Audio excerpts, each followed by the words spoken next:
Hi வணக்கம். So நம்ம இந்த வீடியோவில் பார்த்தீங்கன்னா நிறைய இம்பார்ட்டண்ட்டான கொஸ்டின்ஸ்க்கு ஆன்சர் பண்ண போகிறோம்.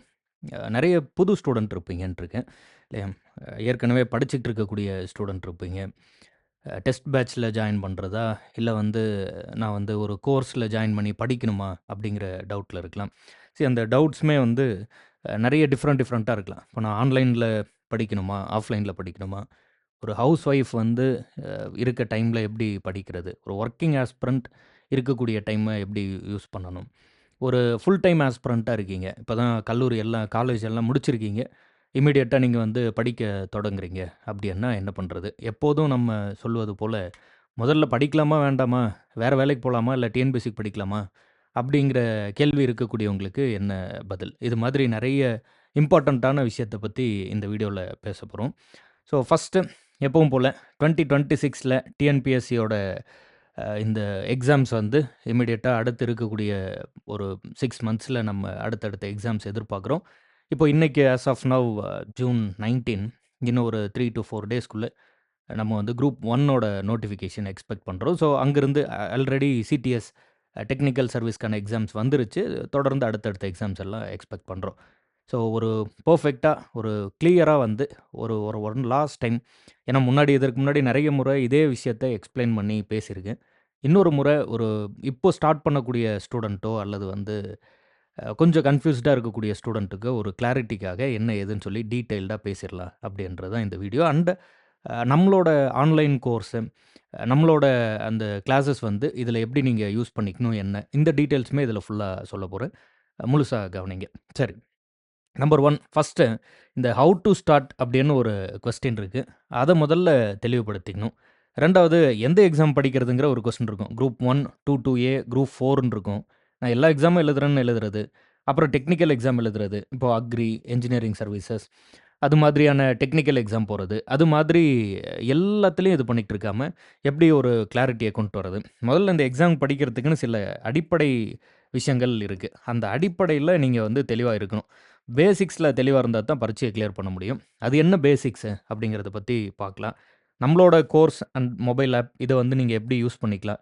என்ன மாதிரியான கோர்ஸ்ல ஜாயின் பண்ணிக்கணும்? அந்த டீட்டெயில்ஸுமே சொல்றேன். ஒரு கோர்ஸோ அல்லது ஒரு இன்ஸ்டிடியூட்லயோ போய் கண்டிப்பா சேர்ந்து படிக்கணுமா? அப்படிங்கிற ஒரு கொஸ்டின் இருந்ததுன்னா, அதற்குமே ஆன்சர் சொல்றேன் கவனிங்க. யாருக்கு ஒரு இன்ஸ்டிடியூட் போய் படிக்கிறது ரொம்ப யூஸ்ஃபுல்லா இருக்கும்? ஆஃப்லைன்லயோ, ஆன்லைன்லயோ ஏதோ ஒரு இடத்துல. அது யாருக்கு யூஸ்ஃபுல்லா இருக்கும்? யாரு வீட்லயே உட்காந்து படிச்சிற முடியும்? வெறும் YouTubeப மட்டும் பயன்படுத்தி, இருக்கக்கூடிய ரிசோர்ஸஸ பயன்படுத்தி எக்ஸாம் கிளியர் பண்ண முடியுமா? முடியாதா? இது மாதிரியான விஷயத்த பத்தி எல்லாம் பேசலாம். அண்ட் தென் வீட்ல இருந்து படிக்கிறது இல்லையா? அதுபோல யூடியூப் கிளாஸஸ். அப்போ ஆப்ல படிக்கிறோம், ஆன்லைன்ல படிக்கிறோம் அப்படின்னா என்ன டிஃபரன்ஸ் இருக்க போது? ஆன்லைனுக்கும், ஆஃப்லைனுக்குமான டிஃபரன்ஸ் என்ன? யாருக்கு ஆன்லைன் கோர்ஸ் செட் ஆகும்? யாருக்கு ஆஃப்லைன் கிளாஸஸ் செட் ஆகும்? செட் ஆகும் இன் த சென்ஸ் நான் என்ன சொல்றேன்னா, எந்த தேவை இருந்தா ஆன்லைனுக்கு போணும். என்ன மாதிரியான நீட் இருந்தா ஆஃப்லைனுக்கு போகணும். அந்த கிளாரிட்டிய பத்தி தான் பேசப் போறோம். சரி. அதுபோல இப்போ நம்மளோட ஆன்லைன் கிளாஸ் அப்படின்னு எடுத்துட்டீங்கன்னா, இதில இருக்க பிக்கஸ்ட் கொஸ்டின் என்னவா இருக்கும் அப்படின்னா, காமனான கொஸ்டின்ஸ் எப்படி இருக்கும்னா, கிளாஸ் பைலிங்குவலா இருக்குமா? தமிழ், இங்கிலீஷ் சேர்த்து, அதாவது எல்லா லாங்குவேஜ் விச் இஸ் இப்போ நம்ம லாங்குவேஜ் பேப்பர் தமிழ், இங்கிலீஷ்னு 2 லாங்குவேஜ் பேப்பர் இருக்கு. அப்போ தமிழ்ல மட்டும் தான் எடுக்க போறோமா? இல்ல இங்கிலீஷையும் கவர் பண்ண போறோமா? ஜிஎஸ் எல்லாம் எடுக்கிறோம் அப்படின்னா, ஒரு லாங்குவேஜ்ல மட்டும் இருக்குமா நோட்ஸ்? இல்ல அது பைலிங்குவலா இருக்குமா? இது மாதிரியான சில காமன் கொஸ்டின்ஸ் இருக்கும். அத தாண்டி ரொம்ப இம்பார்ட்டன்ட்டான கொஸ்டின் என்ன? இப்போ நான் ஜூன் மந்த்ல ஜாயின் பண்றேன். ஜூலை மந்த்ல ஜாயின் பண்ற ஒரு ஸ்டூடண்ட். ஆகஸ்ட்ல ஜாயின் பண்ற ஒரு ஸ்டூடண்ட். இப்போ டிஃபரண்ட் டைம் லைன்ல மாணவர்கள் ஜாயின் பண்ணும்போது, எப்படி அந்த பேட்ச்ச நம்ம ஹேண்டில் பண்றோம்? அத தெரிஞ்சுக்கிட்டு ஜாயின் பண்ணீங்கன்னா தான் ரொம்ப யூஸ்ஃபுல்லா இருக்கும். எப்படி இந்த டிஃபரண்ட் டைம்ல ஜாயின் பண்ணும்போது, எப்படி நம்ம கோர்ஸ யுட்டிலைஸ் பண்ணிக்கணும்னு. அண்ட் இப்போ ஸ்டார்ட் பண்ணா படிக்க முடியுமா? ஒரு பிக்கெஸ்ட் கொஸ்டின் இருக்கும். ஏன்னா, இப்போ இன்னும் 4 நாள்ல நோட்டிஃபிகேஷன்ங்கிறதுனால, இப்போ ஸ்டார்ட் பண்ணா எப்படி படிக்கிறது? அப்படிங்கிற ஒரு கிளாரிட்டி இருக்கும். எல்லா கேள்விக்கும் அடுத்தடுத்து ஆன்ஸர் சொல்றேன்னு கேள்வி மட்டும் சொல்லிட்டுருக்கேன். ஆனா, இந்த கேள்விக்கு மட்டும் ஒரு ஆன்ஸர் சொல்றேன். நல்லா ஞாபகம் வச்சுக்கோங்க. நீங்க எப்ப வேணாலும் ஸ்டார்ட் பண்ணி கிளியர் பண்ணலாம். ஆனா, அதற்கான டைம் அண்ட் எஃபோர்ட்ட குடுக்கணும். ஒரு நம்மளே நெறைய முறை அத சொல்லியிருப்போம். கிளாஸ் எடுக்கும்போது மாணவர்கள்ட்ட சொல்றது உண்டு. இந்த 10 நாளில் அரசு அதிகாரி ஆவது எப்படி? அப்படின்னு கடைசி டைம்ல நிக்காதீங்க. அது ரொம்ப சிரமமா இருக்கும். அப்படின்னு சொல்லியிருக்கேன். இன்னொரு விஷயம் நல்லா ஞாபகம் வச்சுக்கோங்க. அ உலகம் முழுவதும் பலாயிரம் கணக்கான போட்டித் தேர்வுகள், பலாயிரம் விதவிதமான பரீட்சைகள் நடக்குது. பல்லாயிரக்கணக்கான கதைகள், வெற்றி கதைகள் வந்து உருவாகிக்கிட்டே இருக்கு. 5 நாள்ல கிளியர் பண்ணவங்க, 50 நாள், 5 வருஷம், 50 வருஷம்னு நம்ம குரூப் 4 எல்லாம் அ அதாவது பெற்றோரும், குழந்தைகளும் ஒண்ணா போய் எழுதி பாஸ் பண்ண கதையெல்லாம் வெற்றி கதைகள் எல்லாம் உண்டு. இது மாதிரி நெறைய வித்தியாசமான விஷயங்கள் நடந்துகிட்டே இருக்கு. பாசிபிலிட்டி அப்படிங்கிறது எல்லா இடத்துலயும் இருக்கு. அதுதான் நம்ம சொல்ல வரோம். நீங்க பல வருஷம் எடுத்துட்டும் பரீட்சைய கிளியர் பண்ணலாம். சில மாதங்கள்ல படிச்சும் பரீட்சைய கிளியர் பண்ணலாம். ஆனா, அதற்கான எஃபோர்ட்ஸ் இருக்கணும். அதான் மேட்டர். நீங்க வந்து வெறும் 10 நாள்ல பரீட்சைய கிளியர் பண்ணிற முடியும் அப்படின்னு நான் ஃபேக்கா நம்பிக்கைய குடுக்க விரும்பல. சிரமமா இருக்கும். ரொம்ப சிரமமா இருக்கும். பண்ணிட்டீங்கன்னா, அது தமிழ்நாட்டின் பெரும் வெற்றி கதையாக இருக்கும். ஏன்னா, அந்த மாரி பண்ணவங்க நம்ம அ பார்க்குறது ரொம்ப சிரமம். அந்த மாரி பண்றது ரொம்ப சிரமம். முடியாதுன்னு சொல்ல வேண்டாம்னு நெனைக்கிறேன். அவ்வளோதான். அதே சமயத்தில ஒரு 6 மாதத்திற்கு முன்னாடி, 3 மாதத்திற்கு முன்னாடி, 1 வருஷத்துக்கு முன்னாடின்னு அந்த ஸ்லோ அண்ட் ஸ்டடியா ப்ராப்பரா படிச்சுக்கிட்டு வந்து வெற்றி பெறக்கூடியவங்களோட எண்ணிக்கை ரொம்ப அதிகம். 100 பேர் படிக்கிறாங்கன்னா, அதில யாரோ ஒருத்தர் வந்து 10 நாள்ல படிச்சு கிளியர் பண்ணாரு. 50 நாள்ல கடைசி 30 நாள்ல படிச்சு கிளியர் பண்ணாரு அப்படின்னு இருந்தா கூட, மீதி கிளியர் பண்ண ஒரு 50 பேர் இருக்காங்கன்னா, அதில அந்த 49 பேர் வந்து தொடர்ச்சியான திட்டமிடல், தொடர்ச்சியான உழைப்பு, கன்சிஸ்டன்ட்டான ஒரு எஃபோர்ட் அந்த பாதையில வந்து வெற்றி பெற்றவங்களாக இருப்பாங்க. அப்போ அதிக ப்ராபபிலிட்டி எங்க இருக்கு? வெற்றி பெறுவதற்கான ஒரு தெளிவான வாய்ப்பு எங்க இருக்குன்னா, தொடர்ச்சியா படிக்கிறது. தொடர்ச்சியா கன்சிஸ்டன்ட்டா படிக்கிறது. பரீட்சையெல்லாம் வரத்துக்கு முன்னாடியே நோட்டிஃபை ஆனதுக்கப்புறம் ஒரு 60 நாள் டைம் கிடைக்குதுன்னா, அதற்கு ஒரு 60 நாளைக்கு முன்னாடி இருந்தாச்சும் குறைந்தபட்சம் சொல்றேன். ரொம்ப குறைந்தபட்சம் இப்போ ஆரம்பிச்சீங்க அப்படின்ட்டுனா ஒரு 2-2Aக்கோ அல்லது குரூப் 4க்கோ வந்து நீங்க வெற்றி பெறுவதற்கான வாய்ப்பு ரொம்ப அதிகம். குரூப் 1 வந்து பயங்கர டஃப்பா இருக்கு. இப்ப ஆரம்பிச்சீங்கன்னா. ஏன்னா ஜூன் 23ல நோட்டிஃபை வந்து செப்டம்பர்லனா அந்த 3 மாசத்துக்குள்ள இருக்கிற குரூப் 1க்கான பிரிலிம்ஸ்க்கான வேஸ்ட் சிலபஸ கவர் பண்ணி நான் போய் வந்து எக்ஸாம கிளியர் பண்றேன் அப்படிங்கிறது ரொம்ப சிரமமா இருக்கும். புதுசா ஆரம்பிக்கிறவங்களுக்கு சொல்றேன். ஏற்கனவே படிச்சிருந்தீங்க அப்படின்ட்டுனா, நல்ல சான்சஸ் இருக்கு. நீங்க வந்து தாராளமா கிளியர் பண்றதுக்கு இப்ப இந்த 3 மாசத்துல டெஸ்ட் அது இதுன்னு கொஞ்சம் நல்லா பிராக்டிஸ் பண்ணீங்க அப்படின்ட்டுனா கிளியர் பண்ணிட்டு போயிடலாம். பட் புதுசா ஃப்ரெஷ்ஷா ஆரம்பிக்கிறேன் அப்படின்னா, இப்போ குரூப் 1 நோட்டிஃபிகேஷன் வந்ததுக்கப்புறம் உடனே ஃப்ரெஷ்ஷா ஆரம்பிச்சீங்க அப்படின்ட்டுனா சிரமமா தான் இருக்கும். ரொம்பவே சிரமமா இருக்கும். குரூப் 1 சொல்றேன். 2-2Aக்கு இன்னமும் டைம் இருக்கு. இப்ப ஆரம்பிச்சா கூட படிச்சிடலாம். குரூப் 4க்கு இன்னும் நல்லாவே டைம் இருக்கு. இங்கிருந்து இன்னும் 6 மாசம் இருக்கு நோட்டிஃபிகேஷனுக்கே.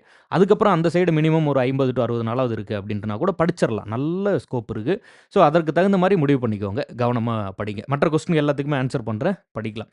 சரி, அடுத்தது போல எவ்வளோ நாட்கள் இது எடுத்துக்கும்? எவ்வளோ நாள் எடுத்துக்கும்னு டிஃபைன்டாலாம் ஒரு டைம் கிடையாது. 6 மாசம் படிக்கணும், 1 வருஷம் படிக்கணும், 50 நாள் அதெல்லாம் ஒண்ணும் இல்ல.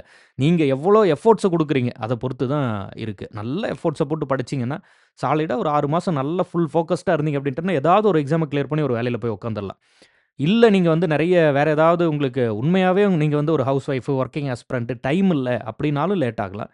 இல்ல ஃபுல் டைம் ஆஸ்பிரண்ட்டா இருந்து நீங்க படிக்காம சுத்திட்டு இருக்கீங்க அப்படின்னாலும் லேட் ஆகலாம். ஏதாவது ஒரு காரணத்தினால லேட் ஆகலாம்.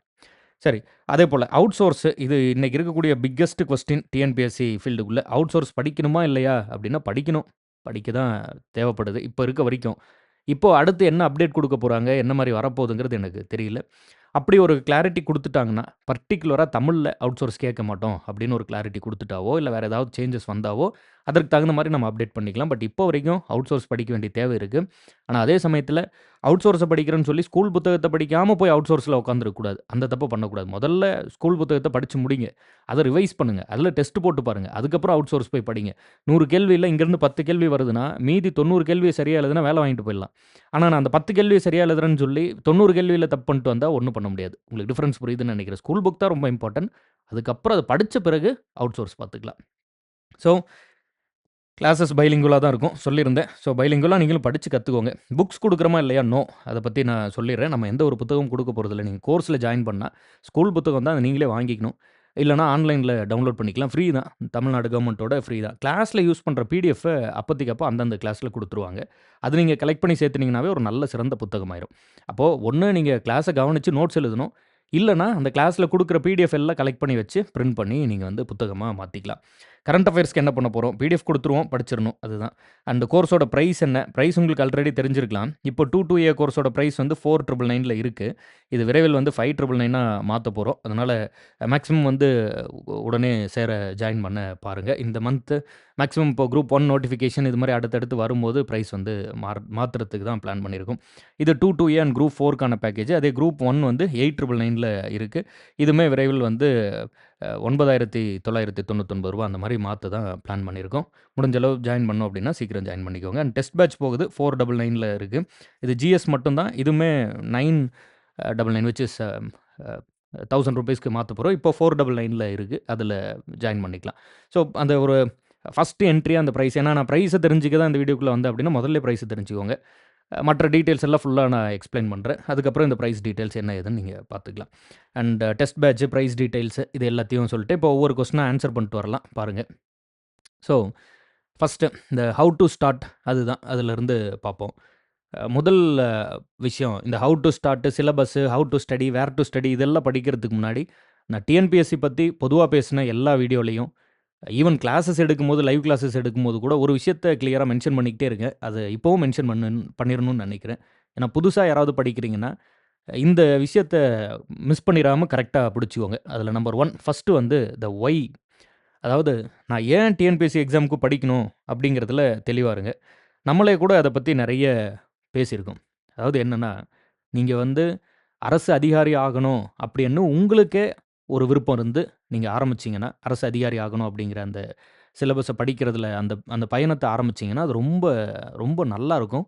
மோர் தென் த சக்சஸ் நீங்க வெற்றி பெற்ற பிறகு இருக்கக்கூடிய அந்த மகிழ்ச்சிய விட, அந்த ஜர்னி வந்து வொண்டர்ஃபுல்லான ஒரு மெமரியா இருக்கும். அதுவே அவங்களுக்காக படிக்கிறேன், இவங்களுக்காக படிக்கிறேன்னு சொல்லி, இல்ல மேல் வீட்ல இருக்கு, கீழ் வீட்ல இருக்குன்னு சொல்லி, உங்க வீட்ல இருக்கா அப்படின்னு அரசு வேலைய தொரத்த ஆரம்பிச்சீங்கன்னா, அந்த ஜர்னி வந்து ரொம்பவும் கடினமா இருக்கும். ஃபர்ஸ்ட்டு என்ன சொல்றேன் அப்படின்னா, நீங்க என்னவா வேணா இருக்கலாம். அதில எந்த தவறுமே இல்ல. நீங்க சிறந்த நடிகரா இருங்க, சிறந்த ஒரு தொழிலதிபரா இருங்க, ஒரு நல்ல அரசியல்வாதியா வாங்க, இல்ல ஒரு நல்ல ஒரு சமூக சேவை செய்யக்கூடிய நபராக உங்களோட வாழ்க்கைய அர்ப்பணிச்சு மக்களுக்காக வேலை செய்யுங்க, தப்பில்ல. ஒரு நல்ல அரசு அதிகாரியாக வாங்க. என்ன வேணா பண்ணுங்க. இந்த உலகத்தில நீங்க மற்றவங்கள துன்புறுத்தாம நீங்க எந்த வேலை வேணாலும் செஞ்சுக்கலாம். அது எல்லாமே நல்ல வேலை தான். எதுலயும் தவறு இல்ல. இந்த வேலை தான் சிறந்தது, இதுதான் உயர்ந்தது, இது தாழ்ந்ததுன்னு சொல்லி எந்த வேலையும் கிடையாது. அதனால உங்களுக்கு விருப்பமான வேலைய போய் செய்யுங்க. அவ்வளோதான். Life is very very short. அழகா வந்து ஒரு கவிதை சொல்லுவாங்க ஆங்கிலத்தில, "miles to go before I sleep" அப்படின்னு. அப்போ அந்த அந்த பயணத்த உங்களுக்கு பிடிச்ச மாரி அமைச்சுக்கோங்க. உங்களுக்கு என்ன வேலை பிடிக்குதோ அத போய் செய்யுங்க. உங்களுக்கு Instagramல ரீல்ஸ் போட தான் பிடிக்குது அப்டின்னா, போய் ரீல்ஸ் போடுங்க. ஒண்ணும் தப்பில்ல. அங்கருந்து அப்படியே ஒரு பெரிய சினிமா நடிகரா மாறி, வாழ்க்கையில பெரிய இடத்துக்கு போயிடுங்க. தவறில்ல. அத போய் நல்லா பண்ணுங்க. இல்ல உங்களுக்கு வந்து ஏதாவது ஒரு வரையறதுக்கு பிடிக்கிறது, விளையாடுறதுக்கு பிடிக்குது. என்ன பிடிக்குதோ போய் பண்ணுங்க. அதான் சொல்ல வரேன். என்னன்னா, முதல்ல டிஎன்பிஎஸ்சி படிக்கிறதுக்கு உங்களுக்கு விருப்பம் இருக்குதா? இல்லையா? அப்படிங்கிறத முடிவு பண்ணிட்டு, அதுக்கப்புறமா ஆரம்பிங்க. அது இல்லாம ஆரம்பிச்சீங்க அப்படின்னா, ஒர்க் அவுட் ஆகாது. அது ஒரு நல்ல ஃபர்ஸ்ட்டே வந்து உடைச்சு சொல்லிர்றேன். அதுதான் ஃபர்ஸ்ட்டு விஷயம் தேவை. இன்னொரு செட் ஆஃப் ஸ்டூடண்ட்ஸ் இருப்பீங்க. இப்ப தான் காலேஜ் எல்லாம் முடிச்சிருப்பீங்க. என்ன பண்றதுன்னே தெரியாது. நான் சும்மா எக்ஸாம் ட்ரை பண்ணி பார்க்கலாமா? ஒருவேளை இதுதான் என் ஃபீல்டா இல்லையான்னு நான் எப்படி தெரிஞ்சுக்கிறது? அப்படின்னு நெனச்சீங்கன்னா, ஒரு ப்ரீவியஸ் இயர் கொஸ்டின டவுன்லோட் பண்ணி பரீட்சை எழுதி பாருங்க. இல்லையா ஒரு அட்டெம்ப்ட் குடுத்து பாருங்க. அதுல உங்களுக்கு என்ன தோணுதோ அத பொறுத்து டிசைட் பண்ணிக்கோங்க. சும்மா நம்ம வந்து கரை மேல நின்னுக்கிட்டே இல்ல, இல்ல இந்த பழம் புளிக்கும் அப்படின்னு டிசைட் பண்ண சொல்லல உங்கள. உங்களுக்கு தெரியல அப்படின்னா முயற்சி பண்ணி பாருங்க. இல்ல உங்களுக்கு கிளியரா தெரியுது இந்த ஃபீல்ட விட எனக்கு இன்னொரு ஃபீல்டு மேல விருப்பம் இருக்கு அப்படின்னு நெனச்சீங்கன்னா, அந்த இன்னொரு ஃபீல்டுக்கு போயிடுங்க. நம்ம எப்போதும் சொல்றது தான். இந்த மாணவர்கள்ட்ட பார்த்து சொல்லும்போது கிளாஸ்ல சொல்லுவேன் இந்த மாதிரி, "இந்த வேலை இல்லன்னா, நான் இன்னொரு வேலைக்கு போயிடுவேன்." அப்படின்னு நீங்க சொன்னீங்கன்னா, 100% அந்த இன்னொரு வேலையில போய் நிக்கிறதுக்கு தான் நெறைய பாசிபிலிட்டி இருக்கு. இல்லையா? இது இல்லன்னா, நான் எங்க அப்பாவோட வேலைய போய் பார்த்துப்பேன். அம்மாவோட வேலைய போய் பார்த்துப்பேன். அம்மாவோட கடைய போய் பார்த்துக்கிறேன். அப்பாவோட கடைகள போய் பார்த்துக்கிறேன். இந்த மாதிரி ஏதாவது எனக்கு அந்த பிசினஸ் இருக்கு, இது இருக்கு அப்படின்லாம் நெனச்சீங்கன்னா, அந்த இன்னொரு வேலையில தான் போய் நிப்பீங்க. டிஎன்பிஎஸ்சில பரீட்சைய கிளியர் பண்ணி வேலை வாங்க மாட்டீங்க. ஸோ, அப்போ இது இல்லன்னா எனக்கு வேற வழியே கிடையாது. அப்படியேன்னு படிக்கணும். அவங்க தான் கிளியர் பண்றதுக்கான பாசிபிலிட்டி இருக்கு. இந்த ஒய் வந்து it should be very, very clear. The how will appear அப்படின்னு சொல்லுவாங்க. நான் ஜெயிச்சே ஆகணும்னு ஒரு காரணம் இருக்குல்ல, அது ரொம்ப தெளிவா, ரொம்ப ஸ்ட்ராங்கா இருந்தா, எப்படி ஜெயிக்கணும் அப்படிங்கிற அந்த வழி, அந்த பாதை வந்து இட் வில் அப்பியர். அது ஏதோ ஒரு வழியில யுனிவர்ஸோ, கடவுளோ, தற்செயலோ ஏதோ ஒரு வழியில உங்க முன்னாடி வந்து அது வந்துரும். த ஹவ் வில் பி லேர்ன்ட். நீங்க அந்த ஹவ்வ வந்து கத்துக்கலாம். எப்படி வெற்றி பெறுவது அப்படின்னு கத்துக்கலாம். ஆனா, அந்த ஒய் வந்து it has to be very, very strong. உங்களுக்கு வந்து நான் ஜெயிச்சே ஆகணும். ஏன் ஜெயிச்சே ஆகணும்? ஏன்னா, இத விட்டா எனக்கு வேற வழியே கிடையாது. அந்த அளவுக்கு வந்து பயங்கர ஸ்ட்ராங்கான ஒரு மோட்டிவோட வரணும். அந்த மனநிலையோட பரீட்சைய வந்து படிக்க தொடங்குங்க. ஃப்ரெஷர்ஸ்க்கு சொல்றேன். நெறைய வருடங்கள்ல வீண் பண்ண பிறகு, அதுக்கப்புறம் வந்து ஐய்யயோ! அது இதுன்னு சொல்லி வருத்தப்படாதீங்க. இப்பவே நல்லா தெளிவா புரிஞ்சுக்கோங்க. பயங்கர ஸ்ட்ராங்கா ஆரம்பிங்க. அப்பதான் இந்த காம்படிட்டிவ் எக்ஸாம கிளியர் பண்றது ஈஸியா இருக்கும்.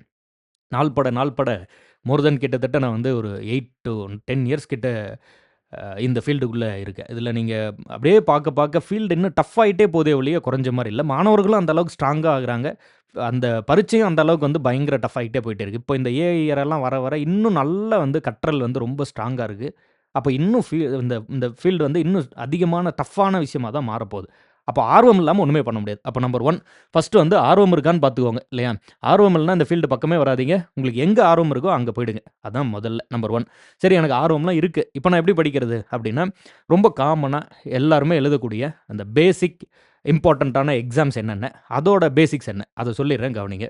இந்த குரூப் 1 எக்ஸாம் நமக்கு தெரியும். பயங்கர ரீல்ஸ்ல எல்லாம் பார்த்து இந்த ரீல்ஸ பார்த்தா கடந்து போகவே முடியாது. அந்த மாதிரி இருக்கும் இல்லையா?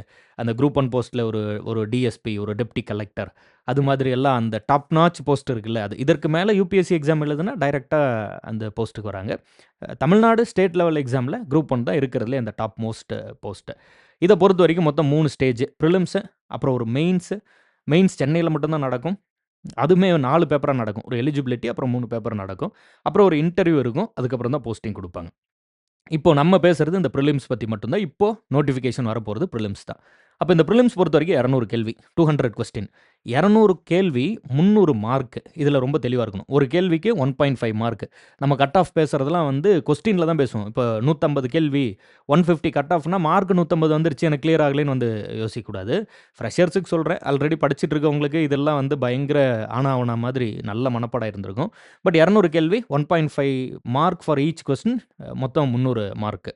இப்ப இதுல எல்லாமே ஜிஎஸ் தான். அந்த ஜிஎஸ்னா எப்படி 25 + 175ன்னு பிரிச்சுக்கணும். இந்த 175ங்கிறது நம்ம இப்போ படிப்பது போல science, geography, history and INM, polity, unit 5ல எக்கனாமிக்ஸ் + அட்மினிஸ்ட்ரேஷன், அதுபோல யூனிட் 6ல தமிழ்நாடு கலாச்சாரம். இது எல்லாம் சேர்த்து 175 கேள்வி. கணிதம், மேத்தமேட்டிக்ஸ்ல இருந்து 25 கேள்வி. இந்த பரீட்சை பிரிலிம்ஸ்லயும் 25 கேள்வி மேத்ஸ்ல. இதோட பிரிலிம்ஸ்லயும் 25 கேள்வி. குரூப் 4 எடுத்துட்டீங்கனாலும் 25 கேள்வி. இதுல நம்ம எப்போதும் சொல்ற ஒரு விஷயம் இருக்கு. என்ன? உங்களுக்கு கணிதம் வந்தாலும் வரலனாலும், உங்களுக்கு மேத்ஸ் வந்தாலும் வரலனாலும், பரீட்சையில கேள்வி 25 வரும். அப்ப அதற்கு நீங்க தயாராகிக்கணும். உங்களுக்கு கணிதம், மேத்ஸ் நல்லா வருது அப்படின்னா, 25க்கு 25 எடுக்க தயாராகிக்கோங்க. மேத்ஸே வரலன்னா, நீங்க வந்து ஒரு 20வது எடுக்கிறதுக்கு என்ன வழியோ அத பிளான் பண்ணுங்க. உங்களுக்கு வருமா? வராதாங்கிறத டிஎன்பிஎஸ்சி கேட்க போறது இல்ல. 25 கேள்வி குடுக்க போறேன். உங்களுக்கு எவ்வளோ திறமை இருக்கோ அவ்வளோ ஸ்கோர் பண்ணிக்கோங்கன்னு சொல்லப் போறாங்க. அதனால கெட் ரெடி. 25 கொஸ்டின் வரப்போது தெரிஞ்சு போச்சு. அப்ப அதற்கு எப்படி ரெடி ஆகணுமோ ரெடி ஆகிக்கோங்க. ஒரு நல்ல விஷயம் என்ன? இதுல வந்து இட் இஸ் எஸ்எஸ்எல்சி ஸ்டாண்டர்ட் 10வது தரம் தான். ரொம்ப ஈஸியான ஏரியாஸ் தான் இருக்கும். Time and work, simplification, simple interest, compound interest, percentage இது மாதிரி ரொம்ப ஈஸியான ஒரு 10வது தரத்தில இருக்கக்கூடிய டாபிக்ஸ் தான். நல்லா ஸ்கோர் பண்ணலாம். பிராக்டிஸ் பண்ணுங்க. எனக்கு வரும், வராது, எனக்கு கணிதம் வரும், மேத்ஸ் வராதுன்னு சொல்லி சும்மா உட்காந்து பொழுது போக்கிட்டு இருக்காம, பேனா பேப்பர எடுத்து வச்சு பிராக்டிஸ் பண்ணுங்க. நீங்க நல்லாவே கணிதத்த கத்துக்கலாம். அவ்வளோ ஒண்ணும் டஃப்பான ஏரியா இது இல்ல. அண்ட் நான் குரூப் 1க்கு படிக்கிறேன் அப்படின்னு ஒரு மாணவன் முடிவு பண்ண உடனே, முதல்ல பண்ற தப்பு என்னன்னா, போய் வந்து இப்போ பாலிட்டி அப்படின்னா உடனே போய் நான் லக்ஷ்மிகாந்த் புக் வாங்குறேன். லக்ஷ்மிகாந்த் புத்தகம் சிறந்த புத்தகம். நீங்க அதில படிக்கலாம் ஒண்ணும் தப்பு இல்ல. அதுபோல ஐஎன்எம்க்கு, ஹிஸ்டரிக்கு, ஜியோகிராஃபிக்கு இப்போ ஜியோகிராஃபி மாஜித் ஹுசைன் அவருடைய புத்தகம் வாங்குறேன். அது மாதிரி அந்த அவுட் சோர்ஸ் புத்தகத்தில நெறைய இன்வெஸ்ட் பண்ணி எல்லா புத்தகத்தையும் வாங்கி வச்சுப்பாங்க. ஆனா எங்க மிஸ் பண்ணுவாங்கன்னா, ஸ்கூல் புக்க படிக்காம விட்டுருவாங்க. போய் பிரிலிம்ஸ் கொஸ்டின் பேப்பர்ல பார்த்தா, நெறைய ஸ்கூல் புக்ல இருந்து ரிப்பீட் ஆயிருக்கும். இவங்க நெறைய படிச்சிருப்பாங்க. ஆனா ஸ்கூல் புக்ல என்ன இருக்கு, ஃபேக்சுவல் டேட்டா என்ன அப்படிங்கிறது தெரியாம விட்டுருவாங்க. பரீட்சை போச்சு. பிரிலிம்ஸ விட்டா அவ்வளோதான். நீங்க எவ்வளோ டேலண்டடான ஆளா இருந்தாலும் பிரிலிம்ஸ தாண்டுனா தான் மெயின்ஸ்க்கு போக முடியும். ஸோ அங்க வந்து மிஸ் பண்ணிருவாங்க. அந்த தப்ப நீங்க பண்ணாதீங்க. கோ டூ த ஸ்கூல் புக். முதல்ல ஸ்கூல் புக்குக்கு போங்க. ஸ்கூல் புக்க நல்லா தரோவா படிங்க. அந்த ஸ்கூல் புக்கையும் எப்படி படிக்கணும் அப்படின்ட்டுனா, சிலபஸ் வைஸ் படிக்கணும். சிலபஸ் வைஸ்னா என்ன? இதற்கு எப்போதும் நம்ம சொல்ற ரொம்ப பெஸ்ட் எக்ஸாம்பிள் என்ன அப்படின்ட்டுனா, புத்தகத்தில, ஸ்கூல் புத்தகத்தில முதல் உலகப் போர், first world war, second world war இத பத்தி எல்லாம் குடுத்திருப்பாங்க. ஆனா நம்ம படிக்கணுமா வேண்டாமா? வேண்டாம். ஏன்னா சிலபஸ்ல இல்ல. அப்ப ஸ்கூல் புக்க தான் படிக்கணும். அது சிலபஸ்ல என்ன இருக்கோ அத ஸ்கூல் புக்ல படிச்சிரணும். டிஃபரன்ஸ் புரிஞ்சுக்கிறீங்களா? அப்போ சிலபஸ்ல இருக்கிறத படிச்சா போதும். அத எங்க படிக்கணும்? ஸ்கூல் புக்ல இருக்கிறத படிக்கணும். சிலபஸ்ல இருக்கிறத ஸ்கூல் புக்ல படிக்கிறது சரி. ஆனா அதிலயும் என்ன தப்பு பண்ணிறக்கூடாது அப்டின்னா, கண்மூடித்தனமா உங்களுக்கு எது நல்லா வருமோ அத படிச்சுட்டு இருக்கக்கூடாது. இப்ப நீங்க பிசிக்ஸ்ல, இயற்பியல்ல பிஹெச்டி பண்ணியிருக்கீங்கன்னு வச்சுப்போம். டாக்டரேட் வாங்கிட்டீங்க. குரூப் 1 எக்ஸாம் எழுதுறீங்க. அதுக்காக பிசிக்ஸ்ல இருந்து எல்லா கேள்வியும் கேட்க போறாங்களா? இல்ல. டிஃபரன்ஸ் புரிஞ்சுக்கிறீங்கன்னு இருக்கேன். அங்கருந்து அதுலயும் பிரிலிம்ஸ்ல மொத்த சயின்ஸ்ல இருந்தே நமக்கு வந்து ரொம்ப கம்மியான கொஸ்டின் தான் வரும். இப்போ இந்த எக்ஸாம்லாம் எடுத்துட்டா 5 கேள்வி தான் வரும். இந்த எக்ஸாம் எடுத்துட்டா 10 கேள்வி வருதுன்னு வச்சுக்கோங்க. அதுல பிசிக்ஸ்ன்னு வரும்போது 3 டூ 4 கேள்வியில முடங்கி போயிடும். மீதி 197 கேள்வி இருக்கு. டிஃபரன்ஸ் புரிஞ்சுக்கிறீங்களா? அப்போ சிலபஸ் வைஸ் தான் படிக்கணும். ஸ்கூல் புக்ல தான் படிக்கணும். வெயிட்டேஜ் அடிப்படையில தான் படிக்கணும். எங்க கேள்வி கேட்பாங்களோ அங்க படிங்க. பாலிட்டில 40 கேள்வியா? பாலிட்டிய படிங்க. யூனிட் 6ல 40 கேள்வி, யூனிட் 5ல 40 கேள்வின்னு சொல்றாங்கல்ல. எந்த ஏரியால கேள்வி கேட்பாங்களோ அங்க போய் படிங்க. ரொம்ப சிம்பிளான ப்ளூ பிரிண்ட் தான். நம்பர் 1 ஃபர்ஸ்ட்டு படிக்கிறதுக்கு ஆர்வம் இருக்கா இல்லையா? அதான் முதல்ல. ஆர்வம் இருந்தா படிங்க, இல்லைன்னா படிக்காதீங்க. எதுல ஆர்வம் இருக்கோ அதுல போய் அந்த வேலைய போய் செய்யுங்க. 2வது எப்படி படிக்கணும்? சிலபஸ் குடுத்துட்டாங்க. கவர்மெண்ட்டே சிலபஸ் குடுத்துட்டாங்க. அத படிங்க. நீங்க குரூப் 1 படிச்சாலும் சரி, 2 படிச்சாலும் சரி, அல்லது குரூப் 4 படிச்சாலும் சரி, ஸ்கூல் புத்தகம் ரொம்ப ரொம்ப முக்கியம். ஸ்கூல் புத்தகத்தில எத படிச்சா போதும்? சிலபஸ்ல இருக்கிறது படிச்சா போதும். சிலபஸ் ஸ்கூல் புக்ல இருக்கிறத படிக்கிறீங்க சரி. அப்ப அதுல எப்படி படிக்கிறது? வெயிட்டேஜ் அடிப்படையில படிக்கணும். எங்க கேள்வி கேட்பாங்களோ அங்க படிங்க. இதுதான் பேட்டர்ன். அதுக்கப்புறம் அவுட் சோர்ஸ் போகணுமா இல்லையா? போகணும். கண்டிப்பா போகணும். ஸ்கூல் புக்க படிச்ச பிறகு தான் அவுட் சோர்ஸ் போகணும். ஸ்கூல் புக்க படிச்சு, ரிவைஸ் பண்ணி, டெஸ்ட் எழுதி, டெஸ்ட்ல குறைந்தபட்சம் நல்ல மார்க்காவது எடுத்த பிறகு அவுட் சோர்ஸ் போகணும். சும்மா ஸ்கூல் புக்க ஒரு தடவ சிட்டி த ரோபோட் மாரி வாசிச்சு தூக்கி போட்டு, அப்புறம் நேரா போய் அவுட் சோர்ஸ் படிக்கிறேன்னு, அதையும் சிட்டி த ரோபோட் மாரி படிச்சுட்டு, அப்புறம் இதுவும் புரியல, அதுவும் புரியலன்னு இருக்கக்கூடாது. ஒண்ணொண்ணா ப்ராப்பரா வேலை செய்யுங்க. நல்லா வந்து இது பண்ணுங்க. மேத்ஸ் வந்து டெய்லி பிராக்டிஸ் பண்ணுங்க. கடைசி டைம்ல படிக்க முடியாது. கணிதம் வந்து கொஞ்சம் மைண்ட் ரொம்ப அதில இன்வால்வ் ஆகணும். அப்பதான் அது வந்து இதாகும். அதனால டைம் இருக்கும்போதே டெய்லி 10 சம். நீங்க டெய்லி 10, 10 சம்மா பிராக்டிஸ் பண்ணீங்கன்னா, அதிகபட்சம் ஒரு 20 டூ 30 நாள்ல எல்லா பிஒய்க்யூ, எல்லா பேட்டர்ன் எல்லாத்தையும் சால்வ் பண்ணி பார்த்துரலாம். ரொம்ப ஈஸியா இருக்கும். கணிதம் வந்து ஒரு வெரி ஈஸி ஸ்கோரிங் ஏரியா. அத நெறைய பேர் மிஸ் பண்றத பார்த்தா வருத்தமா தான் இருக்கு. முடிஞ்ச அளவுக்கு நீங்க மிஸ் பண்ணாம பார்த்துக்கோங்க. இந்த 2 வந்து ஒரு கோல்டன் ஆப்பர்ச்சுனிட்டின்னு தான் நான் சொல்லுவேன். எந்த வேலையுமே வந்து உயர்வு, தாழ்வு அப்படிலாம் ஒண்ணும் கிடையாது. ஆனா கூட ஒரு 2 வந்து உங்களுக்கு வந்து குறைந்தபட்சம் இந்த குரூப் 1க்கு பக்கத்திலேயே உங்கள வச்சுரும். அதே சமயத்தில குரூப் 4ல ஒரு அடுத்த ஸ்டேஜ்லயும் உங்கள அமர வச்சுரும். இப்போ குரூப் 1 அப்படின்னு போகும்போது ஒரு 100 வேக்கன்சி வந்துட்டா பெரிய விஷயமா பார்ப்போம். அவ்வளோதான் வருது. ஏன்னா மொத்தமே 38 டிஸ்ட்ரிக்ட் தான். அதில குரூப் 1 கேடர்ல எவ்வளோ அதிகாரிகள தான் எடுக்க முடியும் இல்லையா? அதனால வேக்கன்சி கம்மியா வரும். எக்ஸாமும் டஃப்பா இருக்கும். பிரிலிம்ஸே வந்து டஃப்பா இருக்கும். அத தாண்டி மெயின்ஸ்ன்னு வரும்போது 4 பேப்பர் இருக்கும். ஒரு எலிஜிபிலிட்டி போனா கூட 3 பேப்பர நம்ம ஒன் டே மேட்ச் மாரி எழுதணும். அதுக்கப்புறம் இன்டர்வியூ இருக்கும். கொஞ்சம் சிரமமா இருக்கும். ஆனா 2ங்கிறது கொஞ்சம் ஈஸியா நீங்க வந்து ஒரு நல்ல பொசிஷன்ல உங்கள வந்து கொண்டு போய் வச்சுக்கலாம். அதில பாருங்க, எப்பவும் போல பிரிலிம்ஸ் இருக்கும். அதுக்கப்புறம் மெயின்ஸ் இருக்கும். இந்த மெயின்ஸ்ல 2ஏல போனீங்கன்னா, டைரக்ட்டா போஸ்டிங். மெயின்ஸ்ல வர மார்க் வச்சு போஸ்டிங். 2ஏ மெயின்ஸுமே அப்ஜெக்டிவ் டைப்ல தான் இருக்கும். இப்ப நீங்க பிரிலிம்ஸ் இங்க அப்ஜெக்டிவ் டைப்ல தான் எழுதுவீங்க. ஓஎம்ஆர் ஷீட் குடுத்துருவாங்க. ஓஎம்ஆர்ல ஷேர் பண்ண போறீங்க. அதில என்ன மார்க்கோ அதில குவாலிஃபை மெயின்ஸ். மெயின்ஸுமே அப்ஜெக்டிவ் டைப். 2ஏ மெயின்ஸ் மட்டும் அப்ஜெக்டிவ் டைப். இன்னைக்கு இதுதான் பேட்டர்ன். இந்த 2ஏ மெயின்ஸ் இந்த 2ஏ மட்டும் பலமுறை மாற்றம் அடைஞ்சு வந்துருச்சு. இப்போ இருக்கிறதுல 2ஏ மெயின்ஸ் வந்து அப்ஜெக்டிவ் டைப்ல இருக்கு. 2 மெயின்ஸ் வந்து ரிட்டன் டைப்ல இருக்கும். இப்ப நம்ம 10வது, 12வதுலாம் எழுதுவோம்ல. அது மாதிரி ரிட்டன் எக்ஸாமா இருக்கும். கைப்பட எழுதணும். 5 மார்க்கு, 10 மார்க்குன்னு எல்லாம் எழுதி, அதில என்ன மார்க்கோ அத வச்சு, அதற்கு தகுந்த மாரி இன்டர்வியூ அந்த இதெல்லாம் போகும்.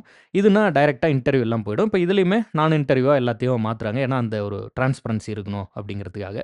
மேபி ஏதாவது சேஞ்சஸ் பண்ணாலும், இந்த முறை நோட்டிஃபை ஆகும்போது என்ன சேஞ்சஸ் இருக்கு அப்படிங்கிறத பொறுத்து பார்த்துக்கலாம். சேஞ்சஸ் இல்லனாலும், இந்த முறை சேஞ்சஸ் இல்லன்னா, அதற்கு தகுந்த மாரி என்னன்னு அத டீட்டெயில்டா சொல்றேன். ஏன்னா, இது பல முறை ஃபுல்லா எல்லாம் மாற்றம் அடைஞ்சு ஒரு வித்தியாசமான இதில வந்து நிக்குது. எப்படி மாற்றம் அடைஞ்சாலும், அது நீங்க சுலபமா இது பண்ணலாம். ஏன்னா, இங்க மெயின்ஸ் நடந்தா ஒரே ஒரு பேப்பர் தான் இருக்கும். இங்க அப்ஜெக்டிவ் டைப் அது இன்னும் பரவால்ல. ஏன்னா, அப்போ மெயின்ஸும் அப்ஜெக்டிவ் டைப் தான். இங்க வரும்போது ரிட்டன் டைப் அதுவும் ஒரே பேப்பர். இங்க வரும்போது 3 பேப்பரா இருக்கும். டக்குன்னு நம்மளால அதில ஒரு நல்ல போஸ்டிங்க செக்யூர் பண்ண முடியும். அதனால இதற்கு நெறைய பேர் கான்சன்ட்ரேட் பண்ணுவாங்க. நீங்க புதுசா படிச்சாலும், ஏற்கனவே படிச்சிருந்தாலும் இந்த ஏரியாவுல சூப்பரா கான்சன்ட்ரேட் பண்ணுங்க. ஒரு வொண்டர்ஃபுல்லான சான்ஸு. ஆனுவல் பிளானர் இந்த மாரி அமையறதே ஒரு பெரிய ப்ளஸ் பாயிண்ட். எப்படி சொல்றேன்னா, ஃபர்ஸ்ட்டு வந்து குரூப் 1 இந்த வருஷம். அதுக்கப்புறம் நீங்க அந்த பிரிலிம்ஸ் எழுதுனதுக்கப்புறம் 2 பிரிலிம்ஸ் எழுதுவீங்க. அதுக்கப்புறம் குரூப் 4. இப்ப 2 பிரிலிம்ஸ் நல்லா எழுதிட்டு, அதுக்கப்புறம் போய் குரூப் 4யும் எழுதிட்டு வந்துரலாம். அப்போ எப்படி ஒர்க் அவுட் ஆகும்? குரூப் 4லயும் வேலை கிடைக்கும். அதே சமயத்தில 2 மெயின்ஸும் நல்லா எழுதுனீங்கன்னா, 2லயும் கிடைக்கும்.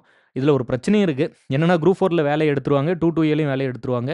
அப்புறம் குரூப் 4ல ஜாயின் பண்ணாம விட்டுட்டு 2ஏல வந்து ஜாயின் பண்ணுவாங்க. அந்த மாரி ஒரு இஷ்யூ வரும். பட் அப்படியெல்லாம் இருந்தா கூட ஒரு ஆஸ்பிரன்ட்டா பார்க்கும்போது, உங்களுக்கு எல்லா வாய்ப்புகளுமே கண் முன்னாடி இருக்கு. அப்போ இப்போலருந்தே நல்லா படிச்சீங்கன்னா, குரூப் 1 பிரிலிம்ஸ சூப்பரா பெர்ஃபார்ம் பண்ணிட்டு, 2ஏ பிரிலிம்ஸ நல்லா பெர்ஃபார்ம் பண்ணிட்டு, அதுக்கப்புறம் குரூப் 4லயும் நல்லா பெர்ஃபார்ம் பண்ணிட்டு, அப்புறம் அடுத்தடுத்து மெயின்ஸ் எல்லாம் எழுதுனீங்க அப்படின்ட்டுனா, ஒரு சூப்பர் டூப்பரான இயரா இருக்கும். சரி.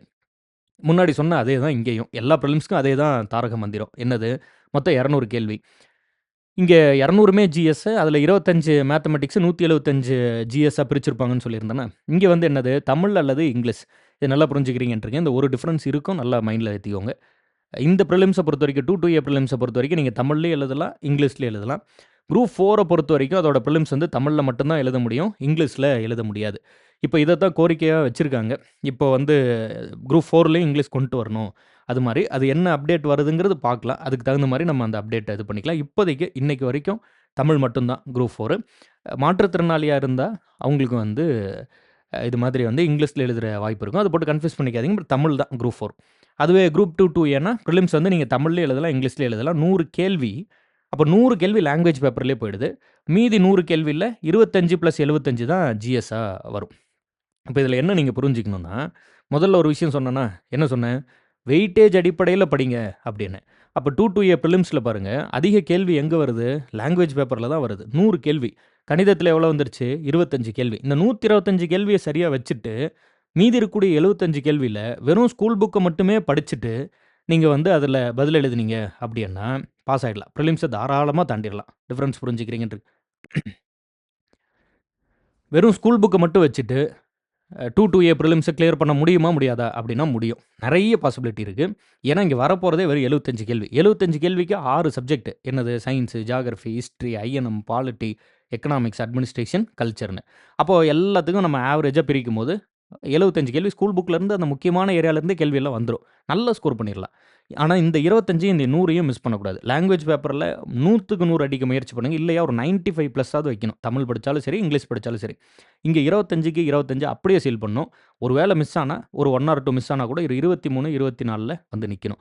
அந்த அளவுக்கு சூப்பராக வந்து மேக்ஸையும் லாங்குவேஜ் பேப்பரை வச்சுட்டிங்கன்னா, அதனால் ஜிஎஸ் சும்மா அப்படியே அழகாக ஒர்க் அவுட் ஆகும். தாராளமாக நீங்கள் வந்து 2 அல்லது 2 மெயின்ஸ்க்கு வந்து செலக்ட் ஆகிடுவீங்க. ஸோ அப்போ இங்கே வெயிட்டேஜ் நல்ல மைண்டில் ஏற்றி வச்சுக்கோங்க. வெயிட்டேஜ் அடிப்படையில் படிங்க. நான் பாலிட்டியில் வந்து டாக்டர் பிஆர் அம்பேத்கருக்கு டஃப் கொடுக்குற அளவுக்கு படிக்கிறேன்னு சொல்லி போட்டு அதில் மாங்குன்னு படித்து கடைசியில் அதிலிருந்து 10, 15 கேள்வி தான் வருதுன்னா, மீதி இருக்க ஏரியாவில் ஒன்றுமே தெரியாமல் இருந்தால் ஒன்றும் பண்ண முடியாது. வெயிட்டேஜ் அடிப்படையில் தான் படிக்கணும். நல்ல மைண்டில் ஆழமாக போட்டு வச்சுக்கோங்க. அந்த தவறை பண்ணிடாதீங்க. நிறைய நல்லா படிக்கிற ஸ்டூடெண்ட் வந்து அந்த தப்பை பண்ணிடுவாங்க. வெயிட்டேஜ் அடிப்படையில் படிக்காம விட்டுறது. அங்கே போய் மேக்ஸில் வந்து நல்ல பங்கமாக சொதப்பிட்டு, மேக்ஸில் 25 கேள்விக்கு 15 கேள்வி பண்ணிட்டு வந்து நிற்பாங்க. பார்த்தா கிளாஸில் பேசும்போது, படிக்கும்போது, டெஸ்ட் வைக்கும்போது எல்லாம் ரொம்ப நல்லா படிக்கிற ஒரு மாணவராக இருக்கும். ஆனால் மெயின் அந்த முக்கியமான பரீட்சை எழுதிட்டு வந்து நிற்கும்போது பார்த்தா, மேக்ஸில் 17 கேள்வி தான் போட்டேன், மேக்ஸில் 15 கேள்வி தான் போட்டேன்னு வந்து நிற்பாங்க.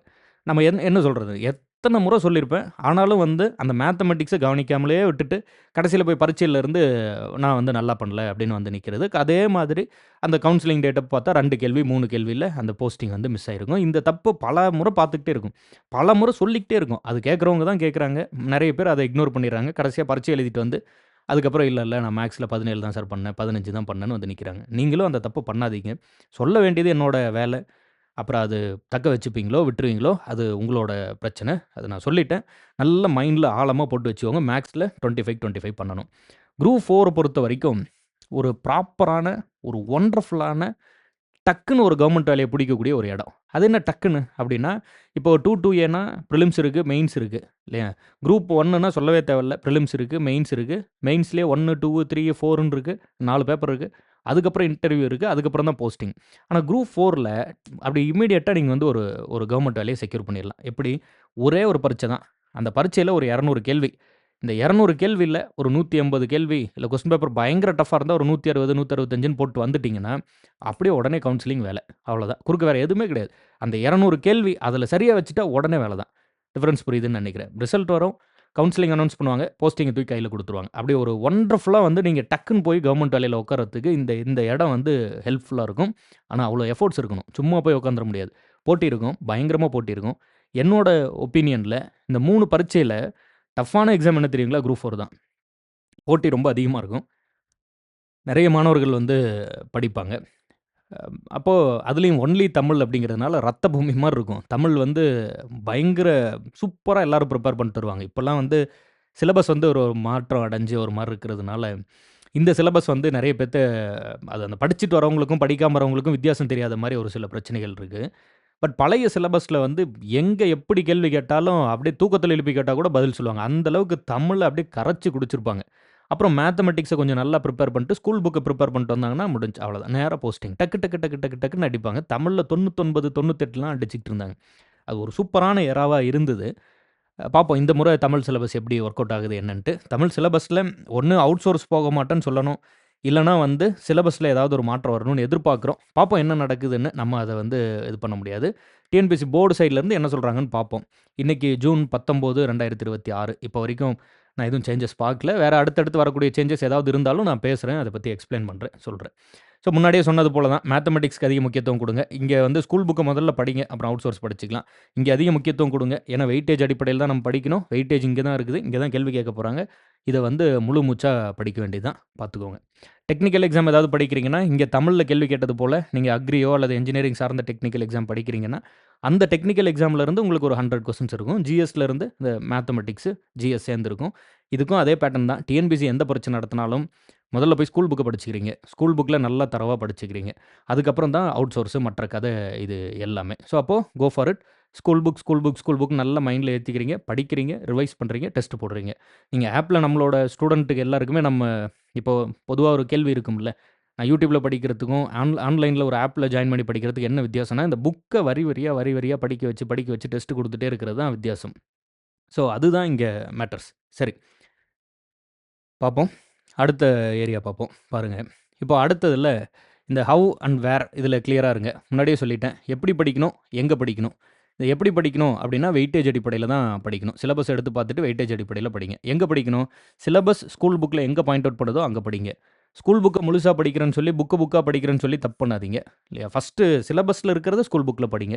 அதுக்கு எக்ஸாம்பிள் சொல்லியிருந்தேன். முதல் உலகப் போர், 2ஆம் உலகப் போர்லாம் ஸ்கூல் புக்ல இருக்கு. படிக்க தேவையில்ல. ஏன்னா சிலபஸ்ல இல்ல. சிலபஸ்ல இருக்கிறத மட்டும் படிங்கன்னு சொல்லியிருந்தேன். நல்லா ரிவைஸ் பண்ணுங்க. நீங்க நல்லா ரிவைஸ் பண்ணாம, நீங்க வந்து நான் படிச்சுட்டேன்னு கடந்து போயிட்டே இருந்தீங்கன்னா, அது வந்து ஓட்டப்பானையில தண்ணி ஊத்துன மாரி அப்படியே போயிடும். அது பயன்படாது. எவ்வளோ நல்லா ரிவைஸ் பண்ணிக்கிறீங்களோ, அதுதான் வந்து உங்களுக்கு நல்ல ஒரு ஸ்ட்ராங்கான நாலேட்ஜ குடுக்கும். எப்போதும் சொன்னது போல, பரீட்சையில நீங்க 200 கேள்வி எழுதப் போறீங்க. ஆனா, உங்களுக்கு 3 மணி நேரம் 3 ஹார்ஸ் அப்படின்னா 180 நிமிஷம் தான். 180 மினிட்ஸ் தான் குடுப்பாங்க. அப்போ ஒரு கேள்விக்கு 1 நிமிஷம் கூட இல்ல. புரிஞ்சுக்கிறீங்கன்ருக்கேன். அப்போ ஒரு கேள்விக்கு 1 நிமிஷம் கூட இல்ல அப்படின்னா, எவ்வளோ ஃபாஸ்ட்டா நீங்க பதில் அடிக்கிறீங்க அப்படிங்கிறது தான் மேட்டர். பரீட்சை ஹால விட்டு வெளிய வந்து உட்காந்து பார்த்துட்டு இருந்தா, எனக்கு ஓகே எல்லாம் தெரியுது. எனக்கு வந்து இந்த மாதிரி வந்து இந்த கொஸ்டின் பேப்பர் ஈஸியா தான் இருக்க மாரி இருக்கு அப்படின்னு தோணும்.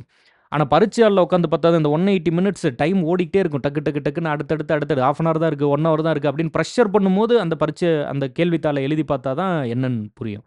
ஸோ, அதனால அந்த இடத்துல டக்குன்னு உங்களுக்கு பதில் வரணும் அப்படின்னா, அதுக்கு ஹெல்ப்ஃபுல்லா இருக்க போறது ரிவிஷன் தான். ரிவிஷன குறைச்சு எடை போடக்கூடாது. கவனம். அண்ட் வெயிட்டேஜ் அடிப்படையில படிக்க சொல்லிட்டேன். கேள்வி எங்க கேட்பாங்களோ அதன் அடிப்படையில படிங்க.